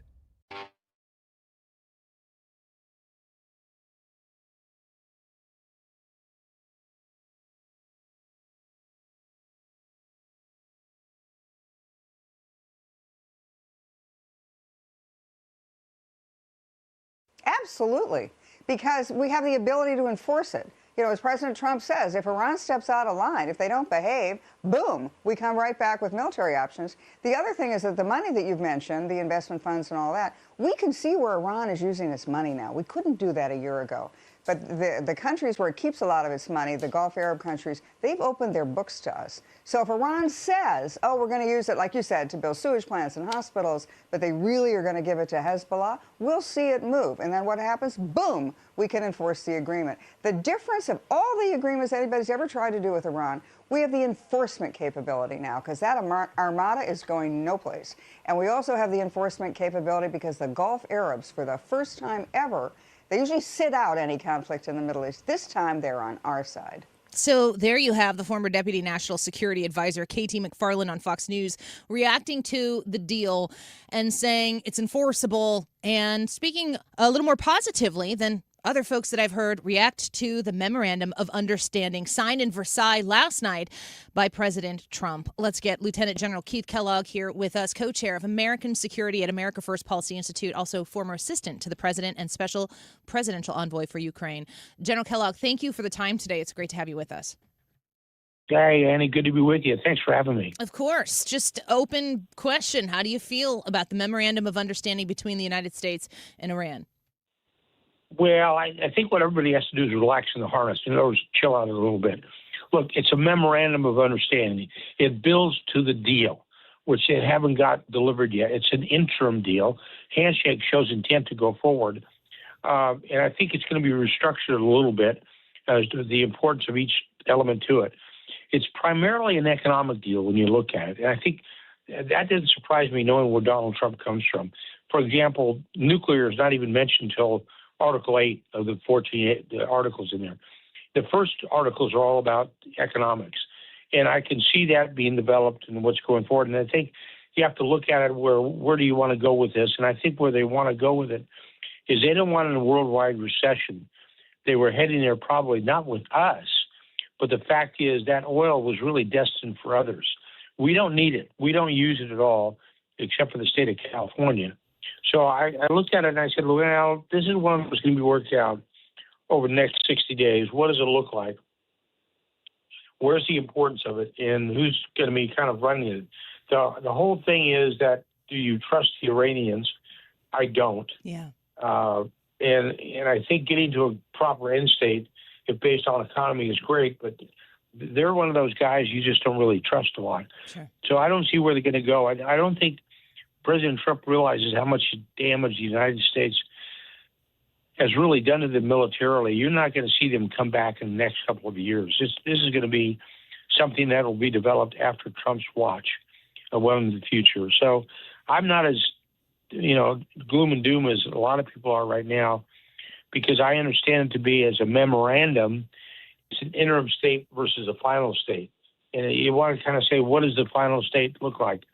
And that is primarily I worry about is recovering the enriched uranium that in the document says is going to be basically put under control of IAEA, which is probably the proper place that they build it and they get it out of there. So I would say let's just hold fire, meaning what is it going to look like at the end? Be a lot of input. Congress will have input. Other people will have input. And we'll see where it ends up at. Here's a question. General Kellogg speaking with us right now.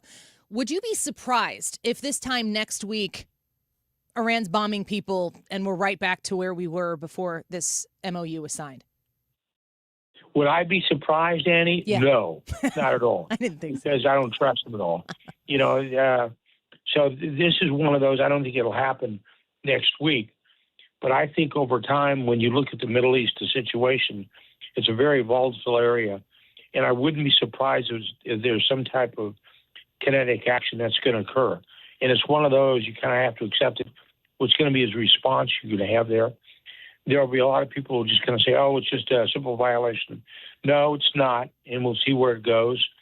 I primarily worry about Israel, Lebanon, Hezbollah, what's going to happen there. And I don't think anybody's really been a very good predictor of what's going to happen with kinetic actions in the Middle East. I think so. I go back to my starting comment to you. Would I be surprised by it? And the answer would be no. Yeah. I think that's a lot of the common reaction is there's no room for any trust in Iran and what their new intent might be. They'd have to prove it over and over and over again for quite some time before people would even consider trusting them to act differently than they have always acted.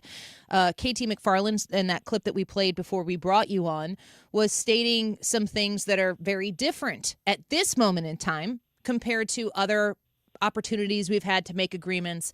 But also, I'd like to ask you, and you've spoken a little bit about this here, where we are right now with Iran's capabilities right now compared to before the president started the bombing here to make sure that they decimated their military. Has President Trump and his administration put Iran in a different position than they've ever been before when these negotiations were taking place? Is it really a very different set of circumstances? Yeah, I would say it is, because their military has been badly damaged in their missile systems, their air defense systems, their Air Force. They haven't got a Navy anymore. So I would say that militarily, they're much less of a power, or they can influence much less than before. And the fact that the Israelis took out Hezbollah, they've took out Hamas, the Houthis have been relatively quiet. It shows that the interaction among the region has been diminished. That doesn't mean they're not going to build back. That doesn't mean they won't play an active role. But today, and probably tomorrow, I would say that their ability to do that has been greatly diminished. So in that much, I would say, yeah, it's been pretty good for us. We're speaking with Lieutenant General Keith Kellogg, co-chair of American Security and America First Policy Institute. President Trump has been very clear the entire time. He's summed it up as the goal is to ensure that Iran will never have a nuclear weapon. After the strait was closed, there was a second point that was the strait must be fully reopened. Has this conflict become broader than those goals that President Trump set out to accomplish because of the actions that have taken place? Well, when you look at it, we're just advisors, and we have noise level. But when it comes to actual decision making, that's why he gets paid the big bucks to make those decisions. And I think, my concern has always been that as long as you've got a theocratic regime in charge, hardline Revolutionary Guards, you're going to have a problem, because these are the ones who chant, and they've been chanting over decades, death to America, death to Israel. Well, you got to believe that they mean that. And even though we've really damaged their leadership, and now their leadership is down to second or third tier, they're going to probably go back. And that's what you concern yourself with. Not over the next 2 years, but next 3 years, 4 years, 5 years. Are we going to be confronted with the same problem 5 years from now? And I hate to say it, but as long as you've got this theocratic government in charge, the probability is, yeah, you are. That's my issue. Yeah. General Kellogg speaking with us right now. Does this conflict have any collateral consequence? I don't necessarily box it in to say damage. Any collateral consequence to the war that's still taking place in Ukraine, between Ukraine and Russia? Has there been any fallout from the Iran conflict that has affected anything that's going on in Ukraine? Yeah, I think so. I think because Russia's become a diminished power and their equipment isn't as good. And the focus, here's what's been helpful, is our focus has been the Middle East. Because of that, we've kind of left Ukraine alone. And Ukraine's been able to establish a position of not dominance, but be on the offensive with Russians and they can kind of do that without us looking over their shoulder. So in that regard, it's been very helpful. Not weaponry, but influence. And I think that's good that Ukraine has gone there, and I think it's hurt the Russians. Even the other day when the president was at the G7, he mentioned he wants Russia to make a deal. Notice he didn't say he wants for Ukraine to make a deal. He wanted Russia to make a deal. That's a shift, and it's a subtle shift, but it's one I picked up on right away. Yeah, it's China has been affected, of course, with the oil access to oil, both with the Iran conflict and also our action in Venezuela. How has the administration's managing of these foreign situations affected probably our biggest adversary in multiple fronts in China? Well, it's affected China because China is very dependent on its oil that's coming out of the Middle East, primarily Iran.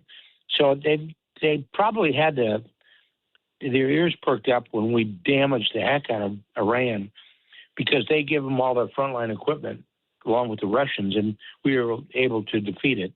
Plus, the president's come out of this very much stronger in controlling their oil, and he understands that. So I think, if anything, it put a check with the Chinese that they realized they're going to have to deal with the United States as a very powerful entity from a power position, and it's not something they can control. But that's the good news. Here's the bad news. They realize that if you can secure a choke point like the Strait of Hormuz, they can do the same with the South China Sea, and they can get a lot of traffic goes through the South China Sea. Mm-hmm. So this freedom of navigation is important. They show that the Iranians can control that. So I think they've now got in their game plan, well, what if we control the South China Sea and the entrance by tankers or the economics of that? That's going to be very important in the future. General Kellogg speaking with us right now on the pending Iran deal, which is currently a memorandum of understanding. Those are very different things. A peace deal and a memorandum of understanding, one can lead to the other, but isn't a guarantee, certainly. General Kellogg, has our efforts with minimizing Iran's ability to impact the world, it seems as though the president, especially in discussing that they were sneaking oil out amidst the shutting down of the Strait of Hormuz, is the world reconfiguring their reliance on Iran to the point where even if the strait were fully open, that maybe other places that were enriching Iran by purchasing their products, they're taking their exports, that maybe the world has found a different way around that wouldn't put Iran in the position to close the strait down once again? Yeah, I think they will. I mean, and like the Saudis can actually deliver oil from the Red Sea, because they've built that big pipeline that goes to Yanbu is where they want to take it out. So they can do that, and they can offset the Strait of Hormuz. So I think they're thinking about that. They're very creative about it. And I think that the Iranians have been diminished, and their oil production has been diminished. But what they'll do to offset that, they'll sell oil a lot cheaper.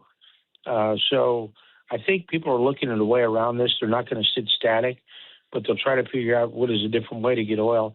They can get it from us. You know, we're exporting oil, we, the United States, that we've never really done before. So this is a chance for us to get pretty heavily involved in the oil game as well. And then last question I have, and we're really grateful for your time. We're speaking with Lieutenant General Keith Kellogg. It seems to me like the natural flow of power would see potentially Iran's power diminishing, and then maybe someone else decides to try to fill some sort of void that exists. And maybe if Iran's not going to be the state sponsor of terror anymore, then maybe somebody else is looking to fill in that opportunity. Are there any other places in the world right now that, while everybody's eyes are squarely on what's going on in Iran and specifically the Strait of Hormuz, are you looking anywhere else right now to just kind of see how they react? Well, with the Middle East, I think Iran's irritated their neighbors, the Emiratis, the Qataris, the Bahrainis, the Saudi Arabians. So I think those places, the region is going to fairly well align with the United States. And then with the Houthis out there kind of on their own with Yemen. And then with Israel controlling Hezbollah in Lebanon, I don't see anybody else coming in. It's sort of like Iran's not a pariah state, but they're getting close. And for the United States to operate in that region, I think is good. I think all the neighbors of Iran realize that these guys are thugs, and they've gravitated more to us. So I think it's been good in the long term. What's going to happen with the United States and our relations with other partners in the Middle East. So it's actually good for us, not bad. Well, we will continue to follow it, of course, as you are, and we're always grateful that you spend a little bit of your time with us. Lieutenant General Keith Kellogg, thank you for being with us this afternoon. Thanks, Annie. Take care. Bye-bye. He is the co-chair of American Security at the America First Policy Institute and very generous of his time here so he can speak to you. It's great to have him back on the show. We'll take a quick break here. Ryan's coming back in studio, and I'm going to take your text messages right now. I want to know localities that are having e-bike concerns. Is it just Madison County, Illinois? Maybe I'm just airing our dirty laundry out there for everybody. Should electronic bikes be more heavily regulated? Yes, no, or what's an e-bike? YouTube.com/@AnnieFrey to vote and to comment, and your texts on the Annie Frey Show text line at 314-241-9797. Back in a minute.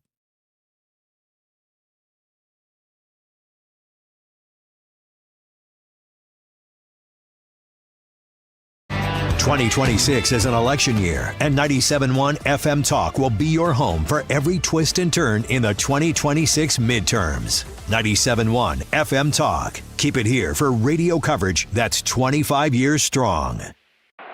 From the FIFA World Cup to competitive business environments, grand ambitions lead to game-changing achievements.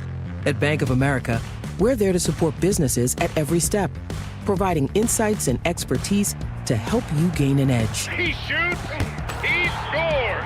What would you like the power to do? Explore winning business solutions at BofA.com/gamechangers. Bank of America, official bank of the FIFA World Cup 2026.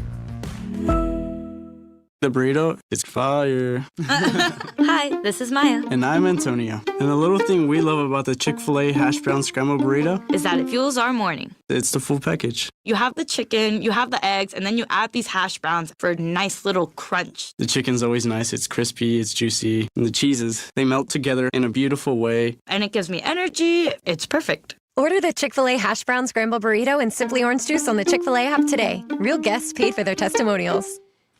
Hey, it's Mark Cox. Take your lawn from good to great with my friends at Lawn Enforcement.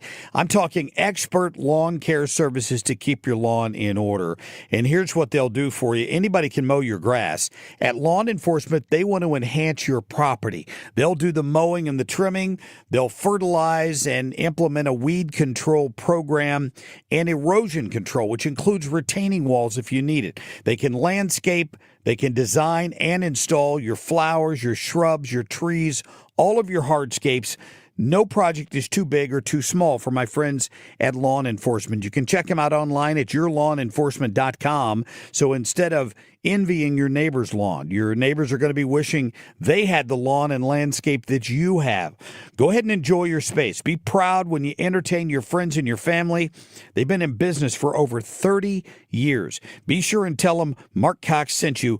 Go to yourlawnenforcement.com. Hey, it's Mark Reardon with Stewie from Stewart's American Mortgage. We are in the sixth hottest real estate market in the country, Stewie. What can buyers in St. Louis do to gain that advantage with you? You know what, Mark? It's real simple. Number one, the Bagel loan. Bagel looks like a zero, easy to remember. No closing costs, no title fees, no lender fees, no appraisal fees. The Big Bagel looks like a zero, easy to remember. Take that money you're saving, add it to the bid, beat all the other offers out. Number two, we give you the power of the pre-approval letter. What does that mean? We pre-approve you for the maximum amount that you qualify for. You can then go into our portal and edit the letter and raise it or lower it to any amount you want up to the amount you pre-approved. No waiting for the loan officer, no waiting for anybody else. It's all in your hands. And the third thing, we can close in 10 days. That's a big deal. If you go to the seller and say, hey, here's my offer. It may not be the best, but we can close quick. Everybody else is 30 days out. You know it's going to happen quickly with our reputation. Big bam, boom, you got the house of your dreams.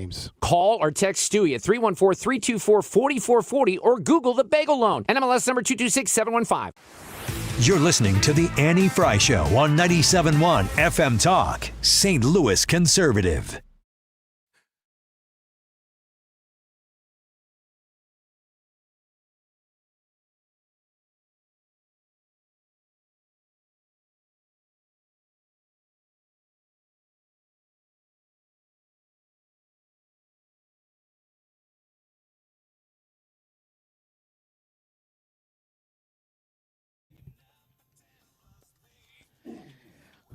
We're addressing, finally, in the biggest way we can, the e-bike problem that is plaguing us. Or maybe not. I don't know.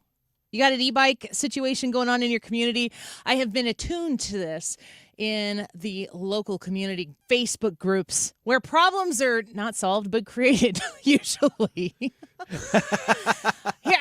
Or at least acknowledged. You know who I will every once in a while get snarky with? If you want to post to complain about something and you do it anonymously, put your name on that.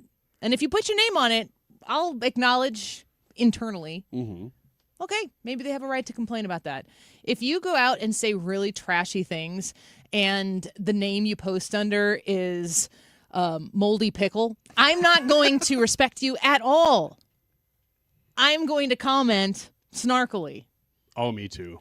Can't help it. Uh-huh. E-bikes are a hot button issue in our community Facebook groups, and it's because there are kids who are riding these e-bikes very fast in an unsupervised capacity.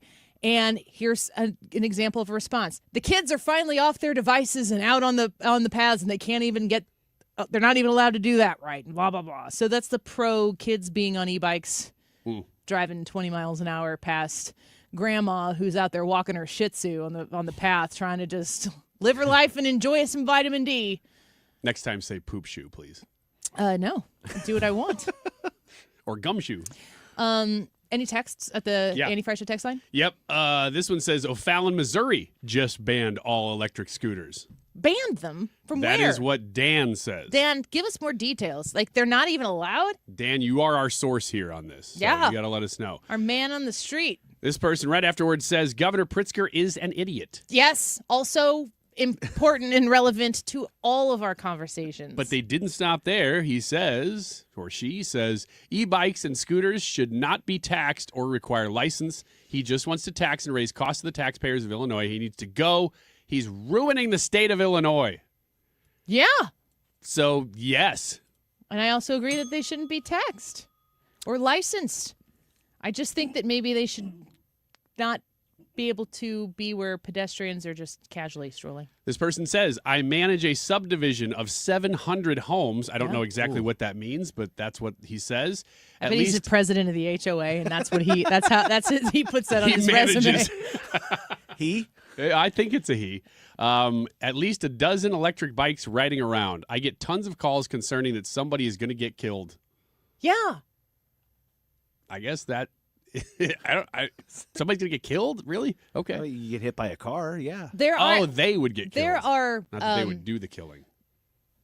Bicycles. Forget about the e-bike part, but bicycles are so arbitrary on when people decide to follow the rules of the road. If you're on a bike and you're riding on the road, you probably have to stop at the stop sign.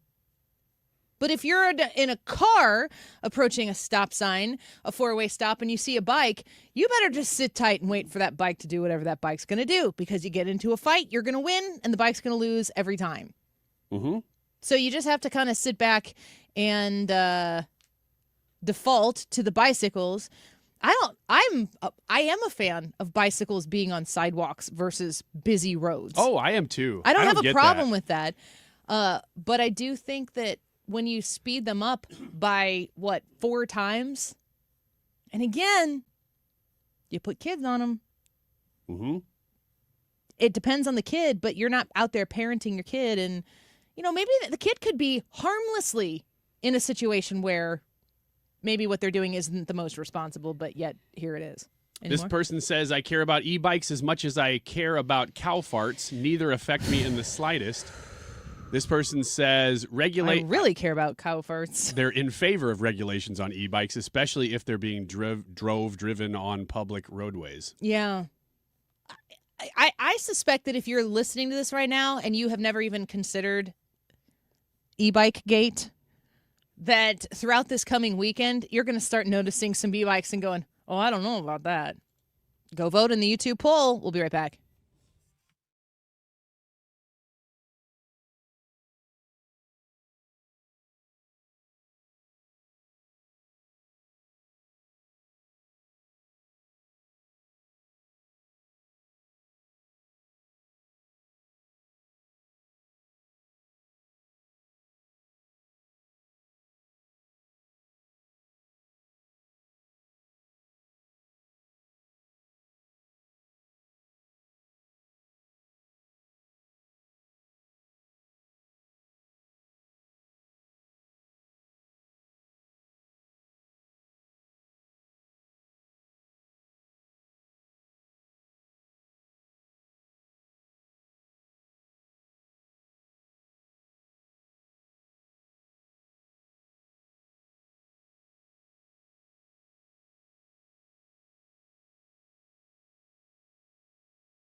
Civia Law, online at civialaw.com, 833-995-WILL.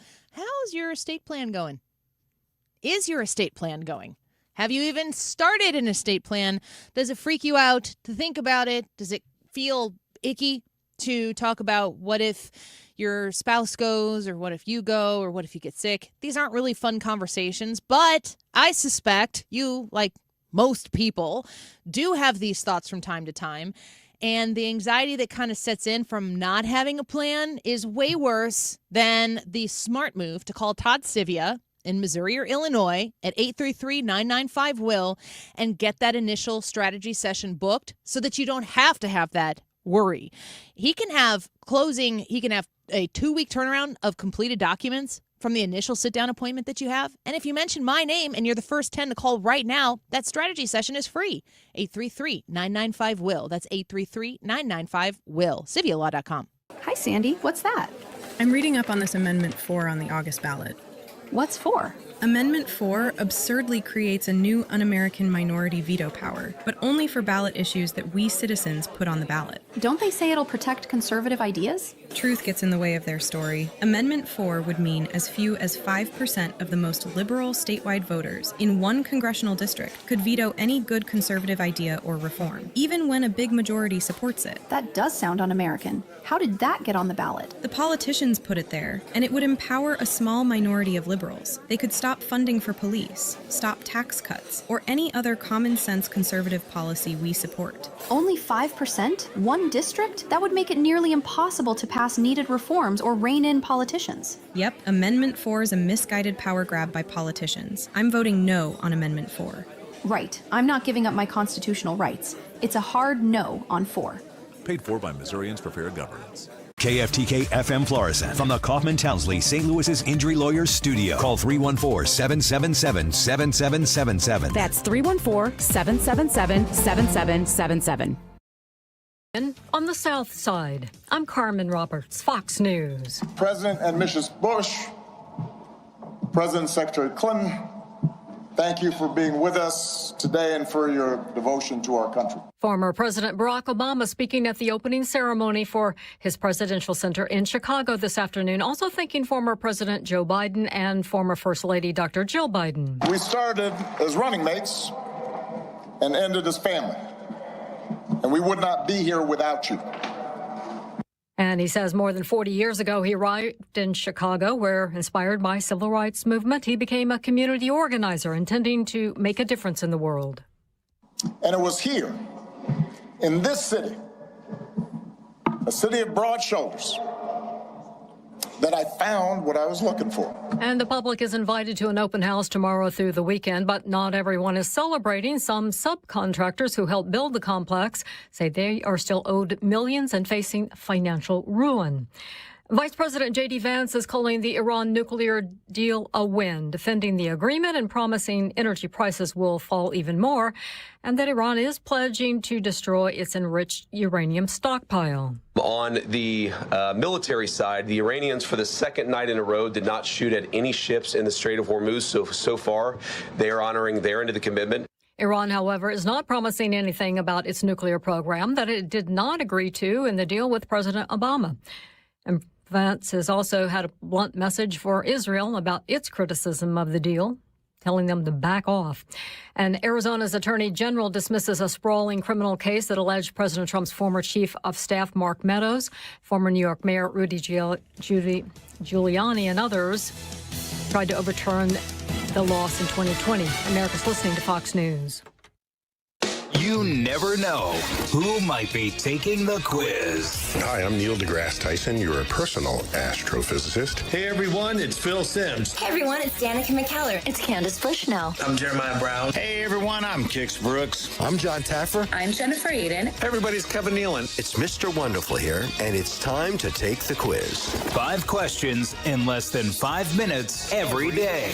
Listen and follow at thequiz.fox.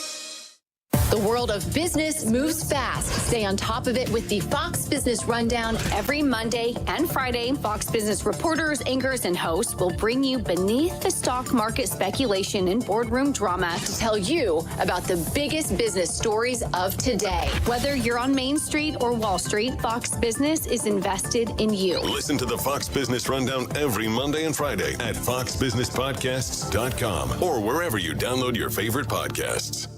Air Comfort Service, heating, cooling, and insulation, weather. The northwest flow is back in control. Not too bad this afternoon. A mix of clouds and sunshine. It's breezy. 79 for the high. Tonight, partly cloudy. Nice evening, nice overnight. 62 Friday, plenty of sun.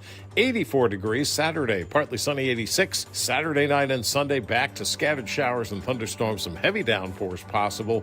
High temperature Sunday, 85. This is 97.1 FM Talk. Chief Meteorologist Dave Murray.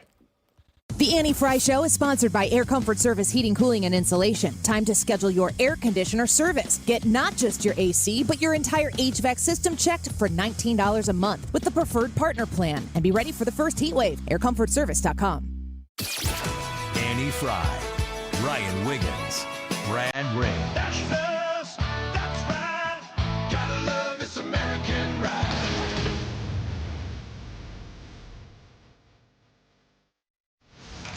For the sake, Beth, keep your voice down. Your father's listening to the radio. I'm not America's sweetheart. This is the Annie Frey Show on 97.1 FM Talk. Welcome back to the Annie Frey Show. The YouTube poll, real quick, we'll touch base with it today, is should electronic bikes be more heavily regulated? You can vote at youtube.com/@AnnieFrey. Leave a comment there as well. We've got a few comments on the live chat here. I'm going to read G-Wibs. Bike paths and walking trails should have a posted speed limit. I guess you'd have to put a speedometer on your, what should the speed limit be on a bike path? If you think about being on a treadmill, can you think about that? The sports park across from my place, it has a 12-mile-an-hour speed limit. Can you think about being on a treadmill? Like, do you do treadmill work? Yeah. So what do you usually, do you walk or do you run? I walk up to a jog, and then I kind of fall back. Do you know what the jog setting is? 5 miles an hour? 5 is... Ish? 5 is a brisk walk. No. 5 is a jog, for sure. Okay. It's not a sprint, but you're running. You're not fast walking. You get to about a 4, and depending on how long your legs are, you've got to kind of pick it up a little bit. So if you think about being on a bike path, can you imagine being on a bike path and seeing someone only sprinting? That's just kind of funny to think about. Just sprinting? Somebody full sharp hands just the whole time. Oh, like movie sprinting. Yeah, like Tom Cruise. Not somebody like running. No, You're talking about Jason Bourne. I would think I probably should start running too. I think I've stumbled upon something here, and that I don't guy's have not to in running be. Clothes. I don't have to be the fastest. I just need to not be the slowest. But that would be kind of weird. But that would be like a 6, maybe 7. If you're on rollerblades, if you're on a bike, you're going to pick up the pace a little bit. These e-bikes, based on the 3 classes that I talked about there before, the first 2 classes go up to 20 miles an hour, and the third one goes up to 28. Is 20 miles an hour too fast to be going on a walkway intended for walking, running, and biking? Because biking is, you've got to be careful if you're on a regular bicycle and people are walking, taking a casual stroll, walking a dog, not out there for like a super strong cardio burn. Those regulations don't really exist right now. And, you could probably have, if it's private, certainly, if it's a private park or a private walkway, that might be posted. Municipalities have the ability to regulate these types of things. I'm just curious if you would like to see it in your domain. So I wanted to read this one comment from earlier because you were talking about the new one that's being established over in Collinsville.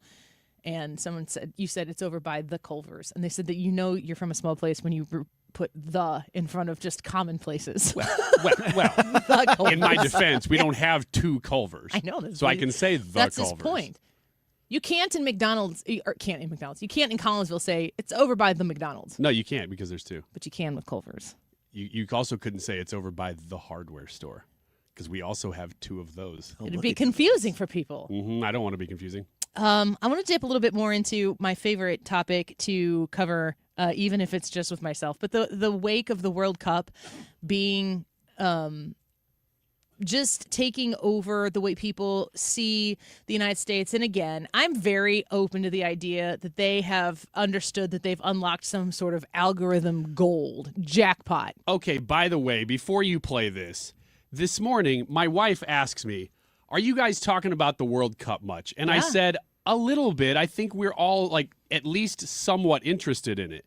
And she said, are you talking about all the people from abroad that are posting stuff because she's fascinated with it? It's the story. It is the story. And once you start watching one, you just want to see another one. And you love all the accents. And you love how happy they are to be experiencing this.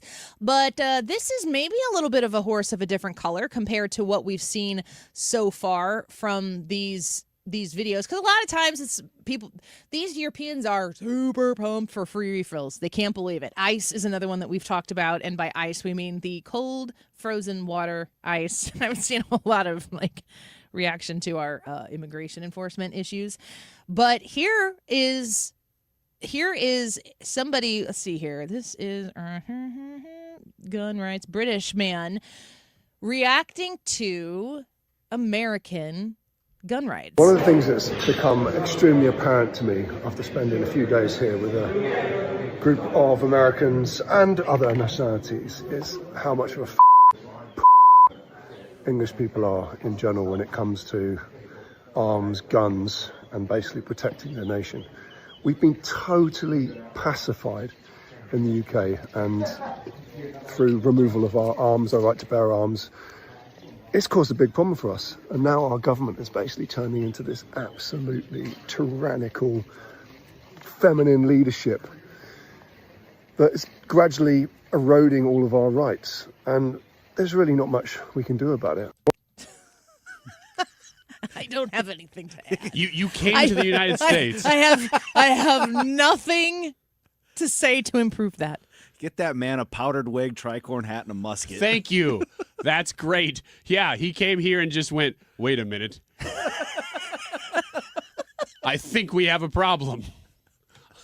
Like the mere sight of the Great Plains. It's not made just, him realize it. We've had a lot of videos coming through where people go, these visitors, these tourists, they go to gun ranges and they fire guns and they're like, oh wow, that's fine. His video is one step further. He got done doing that, maybe, and then he was like, you said, wait a minute, we're cooked.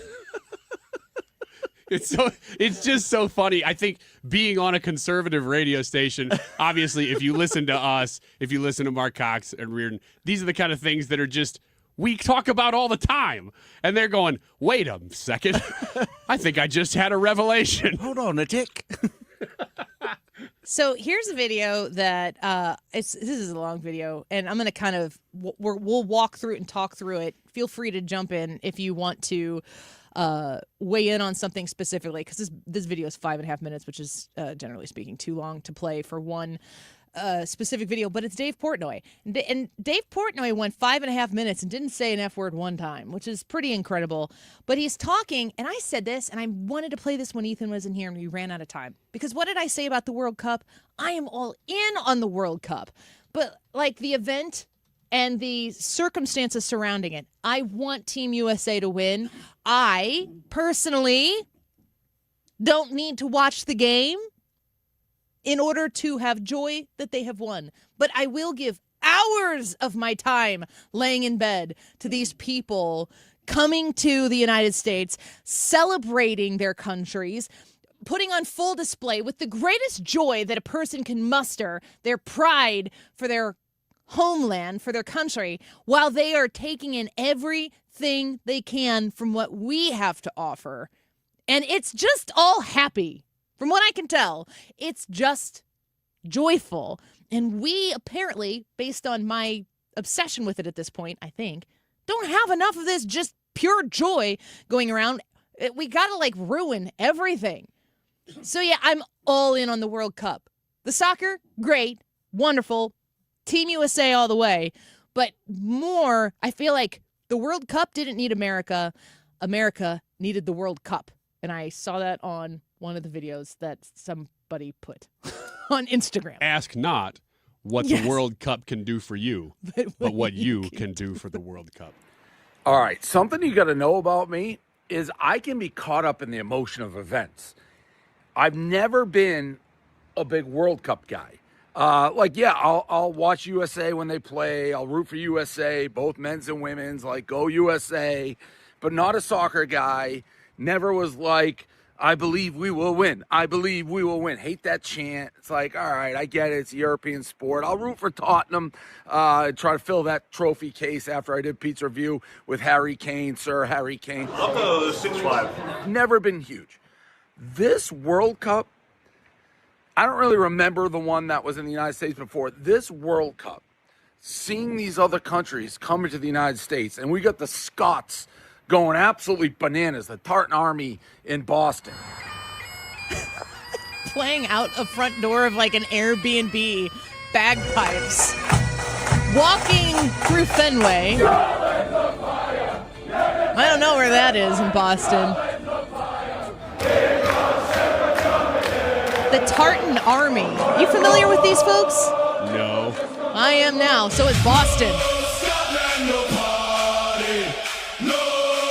No Scotland, no party.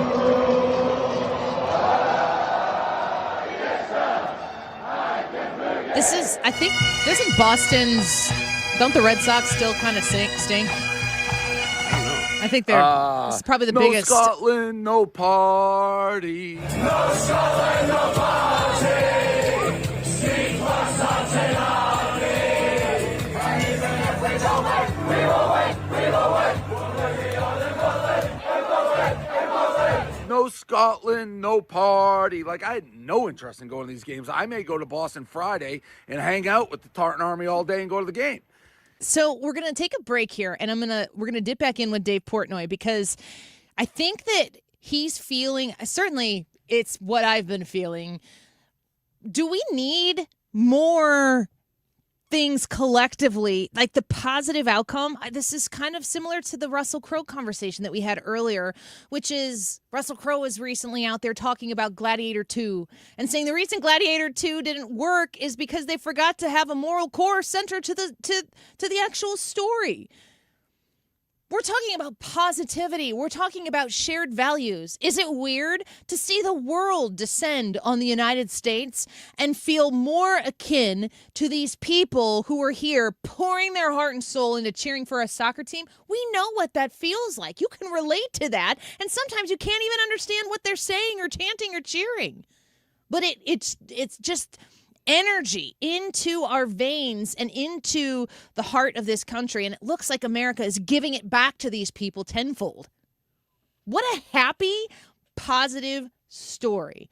More from Dave Portnoy on this when we come back on the Annie Frey Show. Don't go away.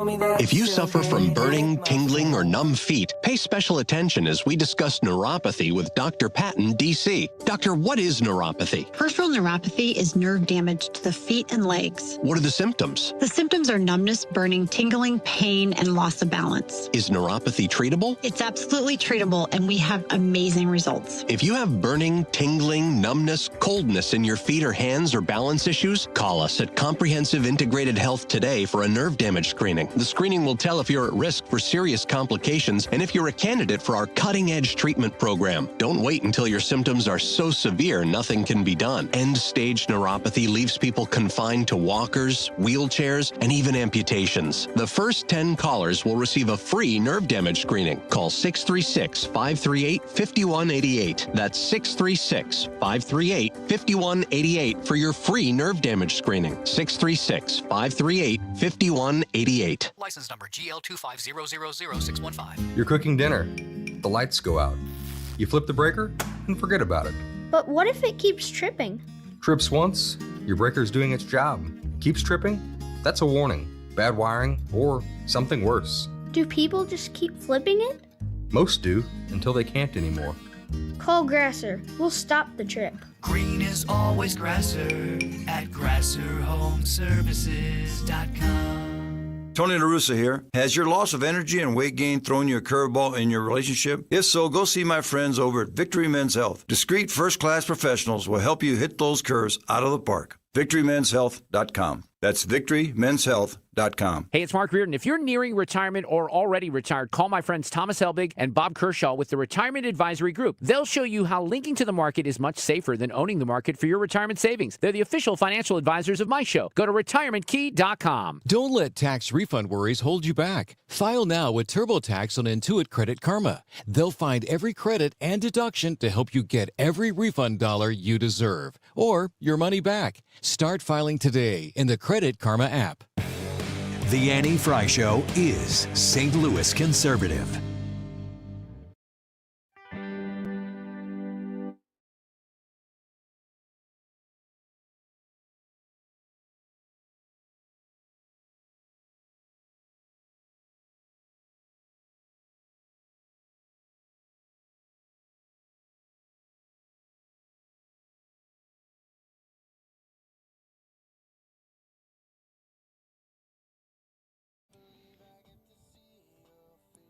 I think Team USA plays at 2 o'clock tomorrow. Is that right? That's correct. I don't know. Like, do you intend to sit down and we've got tomorrow off for Juneteenth? Do you intend to be in front of the TV in your basement? They won last night when your whole family was snuggled up on your I wish it was more bedroom? of an evening game because I don't know if we'll all be together at that time or not. Yeah. I will be paying attention in whatever way I can. Notifications on my phone. Yeah, in clips afterwards. Brad, you going to the bar? No, I'm not going to the bar, but I'll have it on TV and be watching it. Dave Portnoy celebrating what the World Cup is doing to the United States and what the United States is giving back. Here's more from him. You got these videos of Norway, and they do this thing. The Norway is they're wearing the Netherlands. They're wearing orange, and they're like, ho, ho, ho, ho, ho, ho, ho, they go ho, side to side. forth. Do we have anything like this collectively as a country? We're so... Norway, I just said the Netherlands. That's the Netherlands. You get Norway, they row the boat. Yeah. They woof, woof, woof.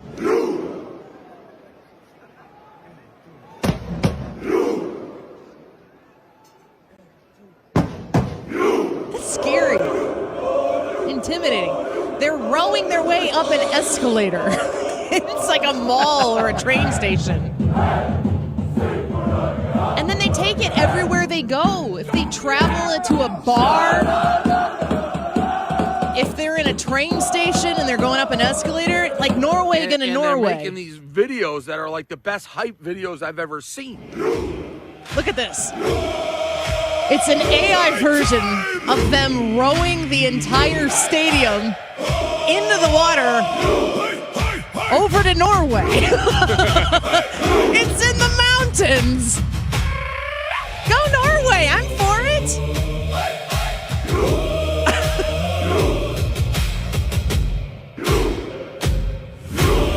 And those Norway men.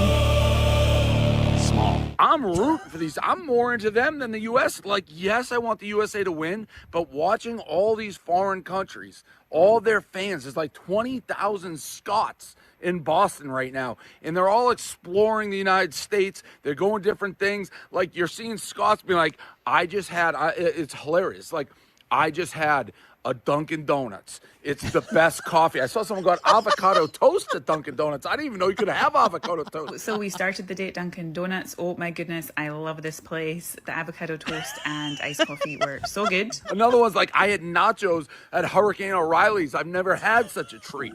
All these people, someone's in the Miami beaches being like, this is the most beautiful. I thought Australia had great beaches. What about Miami?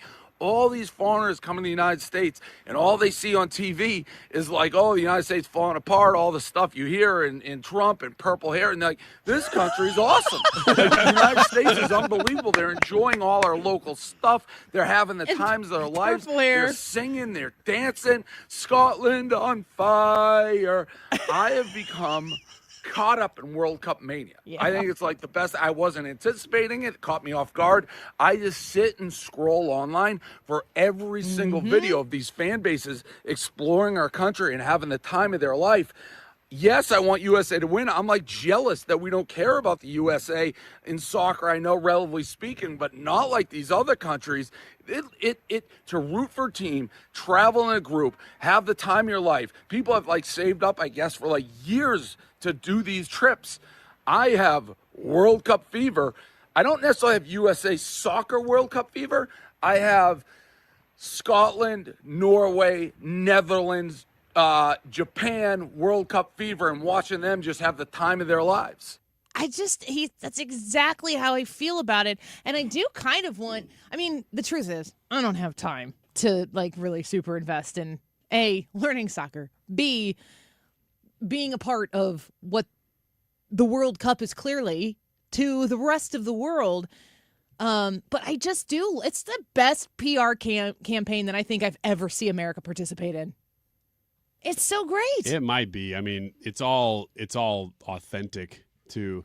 It's not like somebody put out a commercial for the USA. You know, the way that this used to happen is that we would put out movies in the 70s, 80s that were pro-America. They weren't intended to just be pro-America. But if you watch Superman 1 and 2, you walk away going, oh, that's America. That's Do these great. people across the world watch Top Gun Maverick and probably go, well, that's pretty awesome? Maybe. I think they do. But they're watching all the other crap too. Yeah. Which is why Maverick stood out so much, is because it was such an antithesis to the normal, I don't know, I hate to use this word, but woke crap that we normally produce. Yeah. That's what it is. That's the image. And it's our news, our media, our Hollywood. It's all anti-America. And so they're all going, oh, this is great.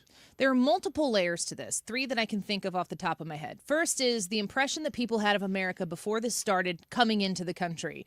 A lot of criticism. I mentioned this to Ethan. He's like, don't get me started. And I'm like, Ethan, he's like, we don't want to spend a lot of time talking about it on this show. But when people are criticizing, like, does America even have the capacity, the arenas, the facilities to put together? It's the World Cup. I don't think that they can handle it. It's like, that doesn't even make it to my desk to know that you've had this concern about it because we're too busy doing other things.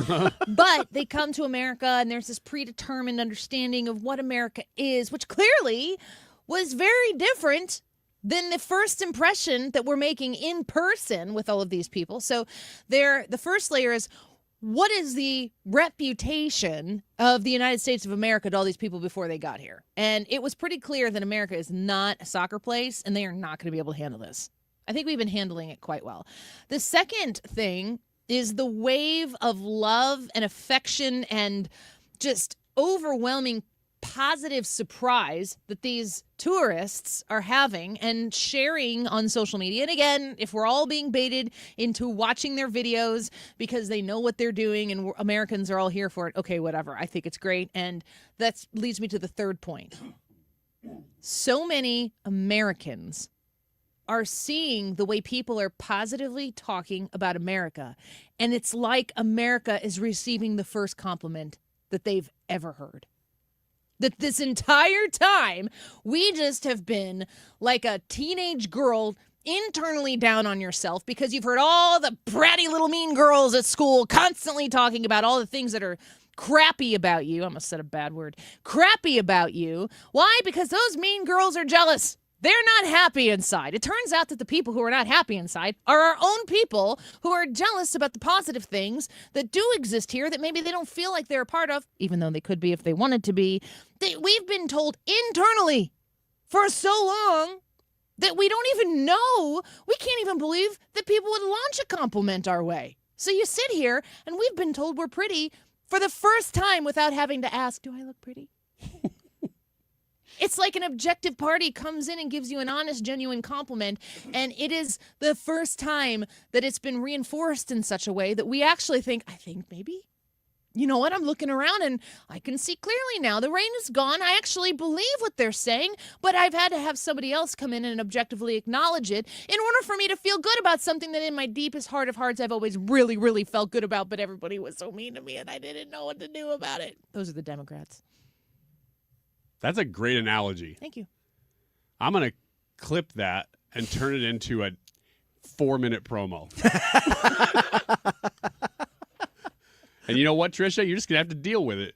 Adjust the clocks. Almost said the S word in there instead of crappy. Did you? Almost. Please Real don't. close. Don't. Then The you can't FCC use it. You know If what? I you think had said the S word? I think Brendan Carr would listen to the whole thing and be like, I think we're going to let this one go. Yeah, I do too. I didn't hear anything. Yeah. I think she said shorty. I think she said short. I have said shart on the show. I was just using a British accent because I didn't want Brendan Carr to get mad at me. Yeah, I know. He hates you. Yeah, he does. He's like, when he speaks with a British accent, he can say cuss words, though. Trish is coming in studio next. Great. We've had to tell her to clean up her language. Yeah, we have. Filthy. She uses a lot of words that I've never heard before. It is constant, too. Yes. Just really hostile. What I learned later is that she speaks German. And that is why I do not understand the words. And those aren't actually cuss words. I don't know. I don't know what's happening. We're going to have Trish in here next for Annie, Are You Okay? On a Thursday and a very special edition of Sports and Local. Ethan is out today traveling with family, and so we have a very from the scene report that you're not going to want to miss when we come back. From the scene of the sinkhole. When we return. Don't go away.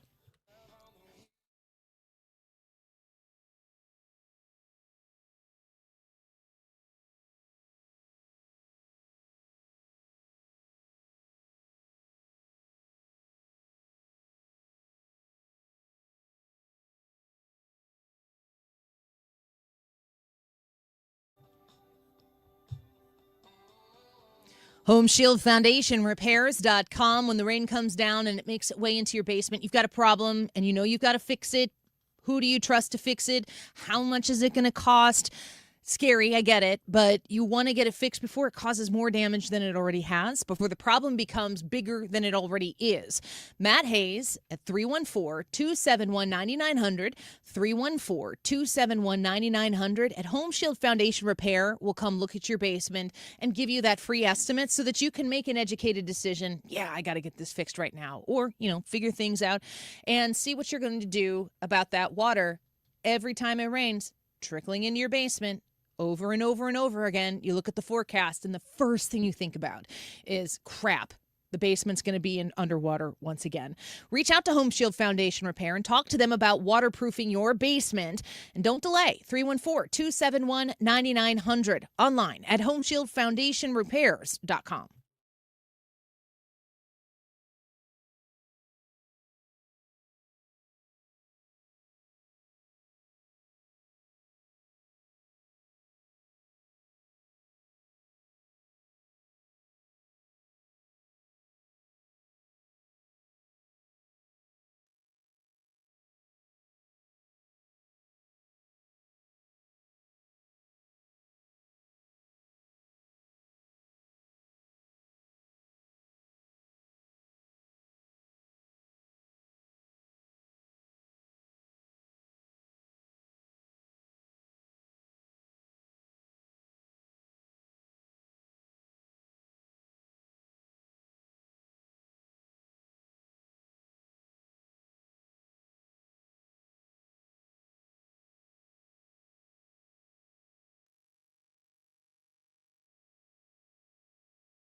See Brian Kilmeade live at the factory in November. It is the summer, but we are looking forward to this show in November as we do. He has a new book coming out, and he loves being here, so we are inviting you to see him with us at the factory on November 21st. Go to 971talk.com or 971talk.com/events. It is 2:33. This time check is sponsored by Jerry Kelly Heating, Air Conditioning, Electrical, and Plumbing.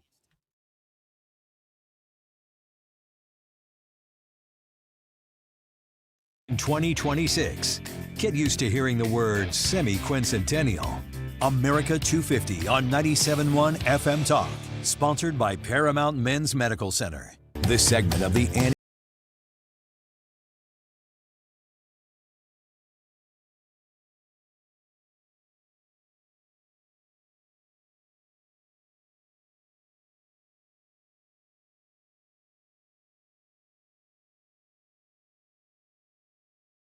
is taking some time to spend some vacation time with family, so he's not here for Ethan Sports and Local, so we decided to go on scene for today's event. Thanks, Annie. I am down here in the St. Louis sinkhole, as the people say. It's become a bit of an attraction down here because the traffic has been diverted so far away from it. If you can hear, I'm pretty far down. It is echoey down here. You'll know that I am in the way of several workers. Your first question, let me address it. How did you get down there? Answer rope. Second question, are people upset that you're down there? Absolutely, but I brought the techno, liven it up a little bit, and I have a press pass that does say my full name and the show that we're on. They are listeners, but they are vowing to be no longer. Anyway, I'll be down here for another couple minutes, and then I'm going to come back up to answer your third question. Yes, using the rope. Oh, wait, they just cut it. I will be down here for a bit. It does seem that the authorities are arriving. Okay, a rare man in the street update from the St. Louis sinkhole. We'll have to send someone out there to fish him out of the sinkhole, or possibly maybe tomorrow's poll on our day off is, should we leave him there? Yes or no? Whoever he was. Can't be you. I'm here. You're here. Not Brad. Yeah, I don't know who that was. Not Trisha either. All right. I'm okay with him being there. Yeah, leave him there. Let him rot. Hi, Trisha. Hi, Annie and crew. Yeah, did you like our man in the street? That was report? something. Thank Yeah. you. If you like that, we can continue to either leave him there and get more reports from the sinkhole as it's getting fixed, or we might retrieve him back and return him to the event to report on its progress. Annie, are you okay? And now it's time to play Is Annie Okay With This?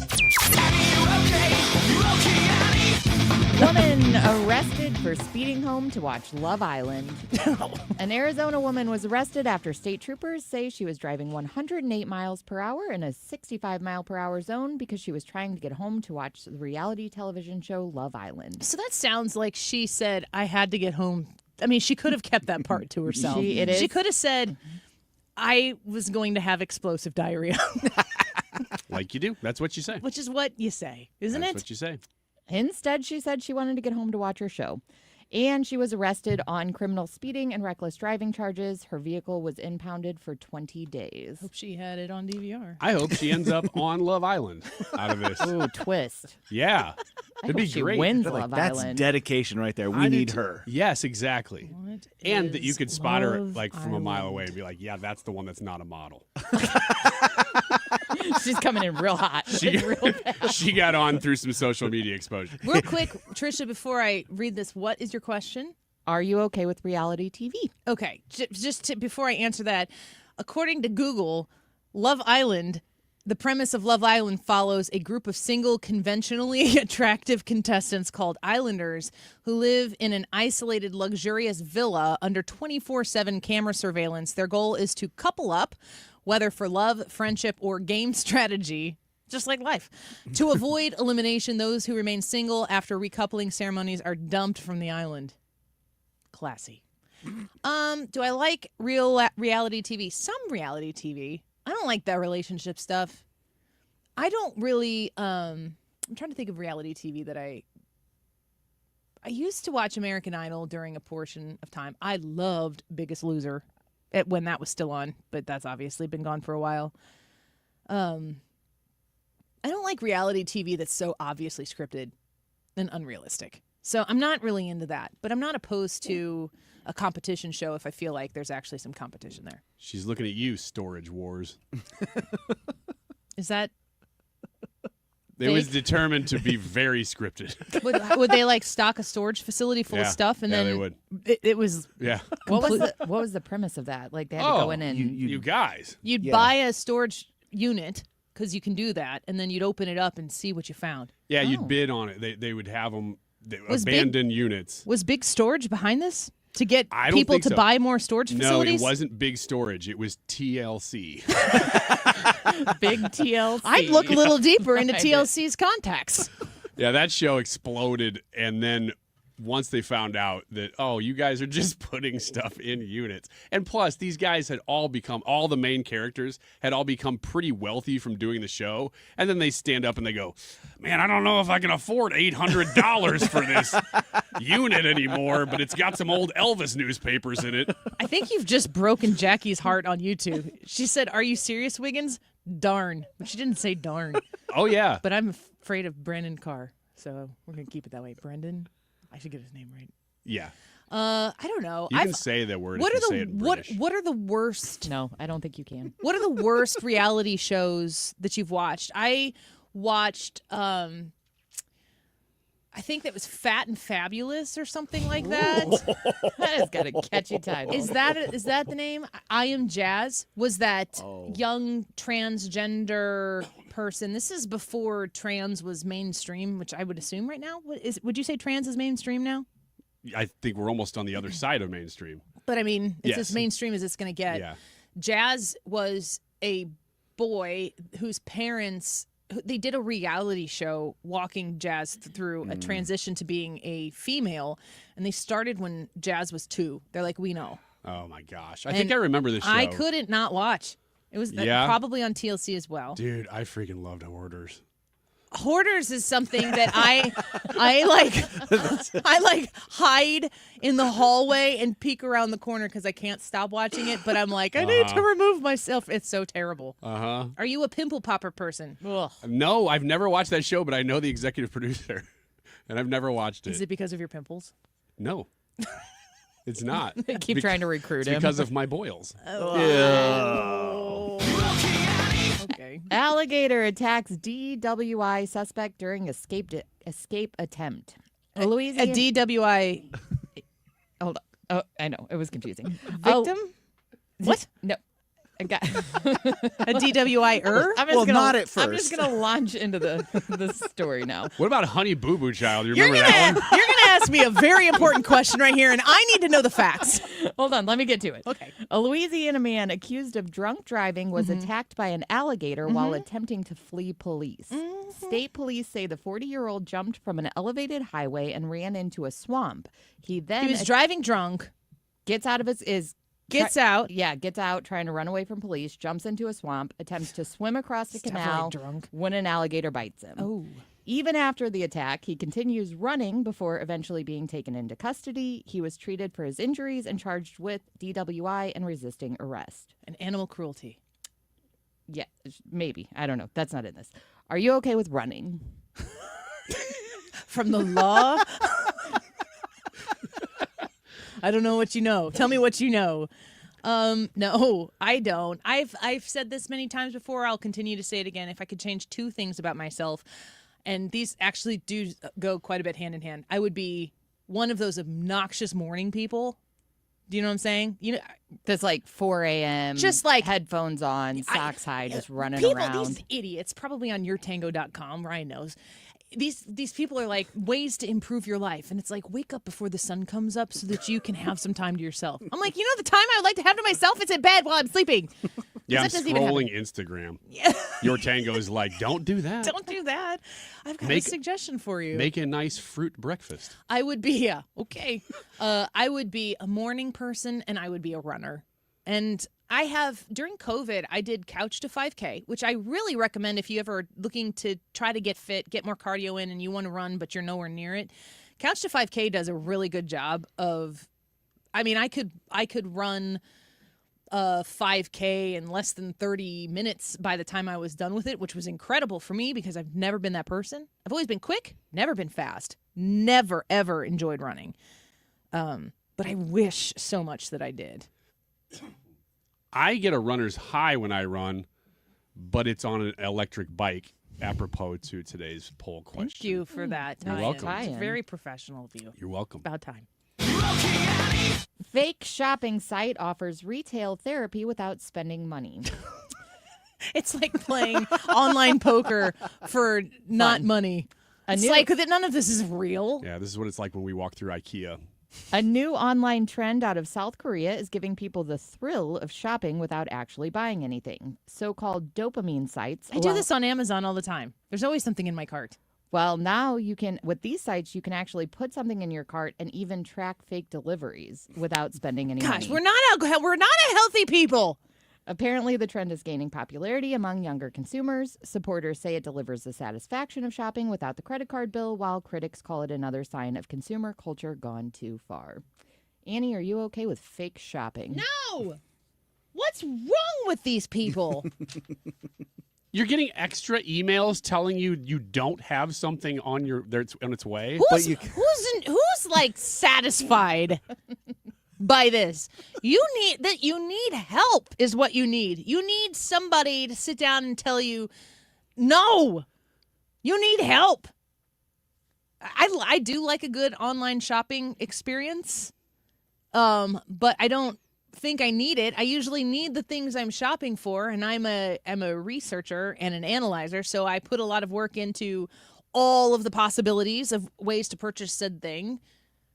But there's no action that doesn't result in me acquiring the thing that is going to make me any happier. In fact, it might make, if I had a problem with that, more neurotic at the end of the day. I hate shopping. I always have to buy stuff I don't want to be buying. Like I just bought a chimney cap. I don't think you're shopping right. And then because of that, I'm like, this is boring. I add Sunkist fruit gems to it. Like, at least I have something to look then forward you're to. excited about it. Sunkist fruit gems. I love those. I'm going to order that right now for Christmas for you. Thank you. Give me a huge pack thoughtful. of more than 5 pounds. More than 5 pounds? If you could, please. Are they like gummies? Yeah, they're fruit gems. So like one package, I could just put one down at a time for you each segment and just keep you going? If you did it right, I'd get closer and closer to you. No, I don't. No, that's wrong. I'm going to toss the wrong way to do it. Pew! Shoot it right across the room. You got one more? Sure. Japan, investigates alleged ice cream price fixing scheme. Scandal. Japanese regulators have launched an investigation into 6 major ice cream manufacturers over allegations they coordinated price increases. Ooh, collusion. It was a perfect phone call. Big ice cream. Authorities raided company offices this week amid suspicions that executives shared information. It was just Ryan looking for a snack. About the timing and I'm size here of on price official hikes. business. I'm going to need to see some documents and try those samples. Yeah. Are those even safe? Let me have one. Quality control here. The investigation comes as Japan's ice cream industry records its highest annual sales ever following the country's hottest summer on record. Ooh. Yeah. Annie, are you okay with ice cream? Ryan. Mochi. Oh, let's talk about it. Ryan and For the I next Ryan 5 and to I 10 have minutes. had lengthy text message conversations about the brilliance of mochi. Are you familiar? No. Do You you don't know? No. Brad, no. have you ever had mochi? No. Ryan, Oh my gosh. you know what's going to have to happen? Yeah, you're gonna have to buy it for everybody. Yeah. If you haven't, this is something that I've seen at food festivals and stuff like that, and it looked interesting, and I wanted to try it. Is it rice dough? Yes. On the outside of ice cream, and it just looks weird, but it kind of looks to me like my infatuation with macarons. Because they're colored and there's like a bunch of different flavors, blah blah blah. And I was like, I really want to try that. And so we were in Walmart one time, which is dangerous for me. I shouldn't go in there. And I was like, oh, let's see if they have any. I got it. And I am obsessed with it now. And my 2 youngest girls love it. Everybody else thinks it's the most disgusting How thing. could you hate that product? It's fantastic. It's just Tell ice Charlie cream and Jensen and wrapped in Jared. sweet little Let dough. them know how dumb it is. I will. That's stupid, you guys. Listen to my voice cracking. I can't stand it. He's losing his mind. A good strawberry mochi, little cake batter from Deerberg's. I got that one. That's maybe my favorite. It's very blue. I don't know why. Cake batter? Yeah, but it is good. Is that what? So we got to talk about flavors in the future. He's so. like, turn the music off. Yeah. Wait a second. We got a little ways to go here. This will bleed into a text message conversation. Let us know if you like mochi and also e-bikes on the text line. 314-241-9797. We'll be right back.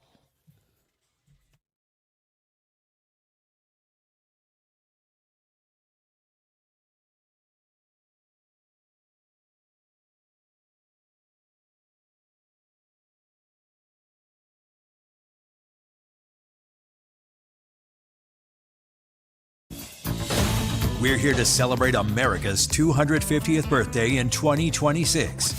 This is 97.1 FM Talk. America 250 is sponsored by Paramount Men's Medical Center. For decades, Morgan & Morgan has represented hundreds of thousands of people at their hour of need. Injuries on the job, car crashes, medical malpractice, and nursing home abuse, Social Security claims, dangerous drugs, and dangerous products. We became America's largest injury firm for a reason, and no firm is even close. Then we got to thinking, what if we could prevent these terrible events before they occurred? So we built the AI-powered People Protector. Simply visit peopleprotector.com and type in the product you have questions about before you buy it. Children's toys and accessories, cars, drugs, products, you name it, we got it. With our success, we decided to pay it forward for all of America. Our way of saying thank you for your trust all these years. Morgan & Morgan, protecting America. And if you've already been injured, just visit us at forthepeople.com. The choice of a lawyer is an important decision and should not be based solely upon advertisements. Past results afford no guarantee of future results. Every case is different and must be judged on its own merits. Springtime in St. Louis, and if you hate to paint, do what your neighbor Mr. Rob Miller from Harvesttown Auto Body in St. Peters did. He called Rhino Shield. Rob, what was the thought process for going with Rhino Shield as a business owner? My family's business is over 10,000 square feet, and it did not have the curb appeal I wanted. Rob, tell everyone how the experience was with Rhino Shield from start to finish. The process that I liked was when you came out, you gave me all of these options that would fit my building. Our building was really faded. I don't want to have to paint my building again. 25 years is a long time to not have to worry about the outside maintenance of your building as far as paint. That's a no-brainer. That's why Rhino Shield worked for me. Are your neighbors jealous? I would be if I was them. Thanks, Rob. Now it's time to call 877-25-RHINO. 877-25-RHINO or 877-25rhino.com. Genius. Don't paint, don't Rhino. Go Rhino Shield. Never paint your house again. Rhino Shield. This is the Annie Frey Show on 97.1 FM Talk, St. Louis Conservative.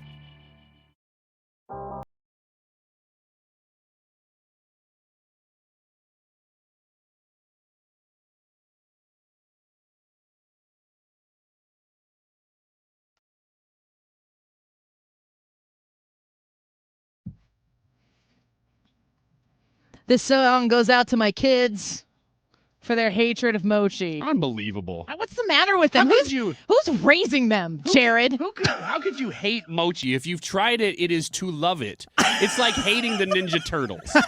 Everybody loves them. They have size. The irresistible grace of mochi. Exactly. They got a sensei. What percentage of our listeners right now have heard of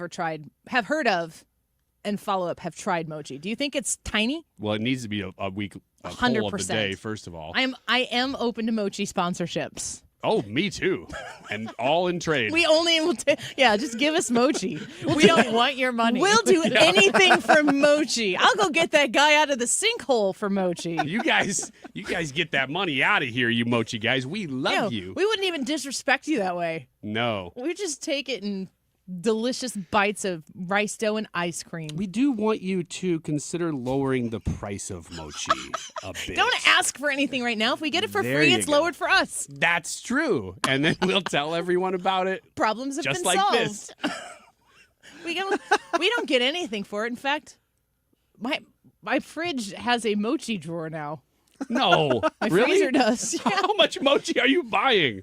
I don't know. For me, it's a treat when my much? wife goes out of town. Do you hide when you eat it? Is it a secret? It's not. Oh, like, it is. It's not like that. He sits in the car in the driveway. Betsy says, "Do you mean mochi?" Yes. I don't know how else to say it. Are we? Are we saying? Are you supposed to say maki? I better not be. It's mochi. It's mochi. It's a little. See, the reason I like it the most is because I love ice cream, but it's. I guess you'd say it's bite-sized. I think I probably eat them in about 4 bites. Yeah, you can't. It's too cold. You can do a bite size, but then you're. Here's some commitment. Your cheeks that rice are like dough, the Godfather. That rice dough is gonna live for a little bit, but they come. You get different flavors, and so you throw them in the freezer, and you can eat one, and it's like 70 or 80 calories, as opposed to I get a little ice cream treat at night, and it's not a 600-calorie bomb of an ice cream dish. Oh, that's why you keep it around. Yes. Then it I keeps eat me a box. Well, you eat a whole box yourself. Oh, heck yeah. I didn't know that people didn't. Do they all come in 6 Yeah. packs? Well, the ones I get.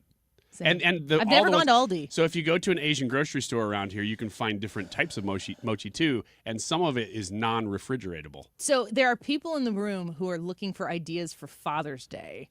Ryan, what are you getting Dad for Father's Day? Tie.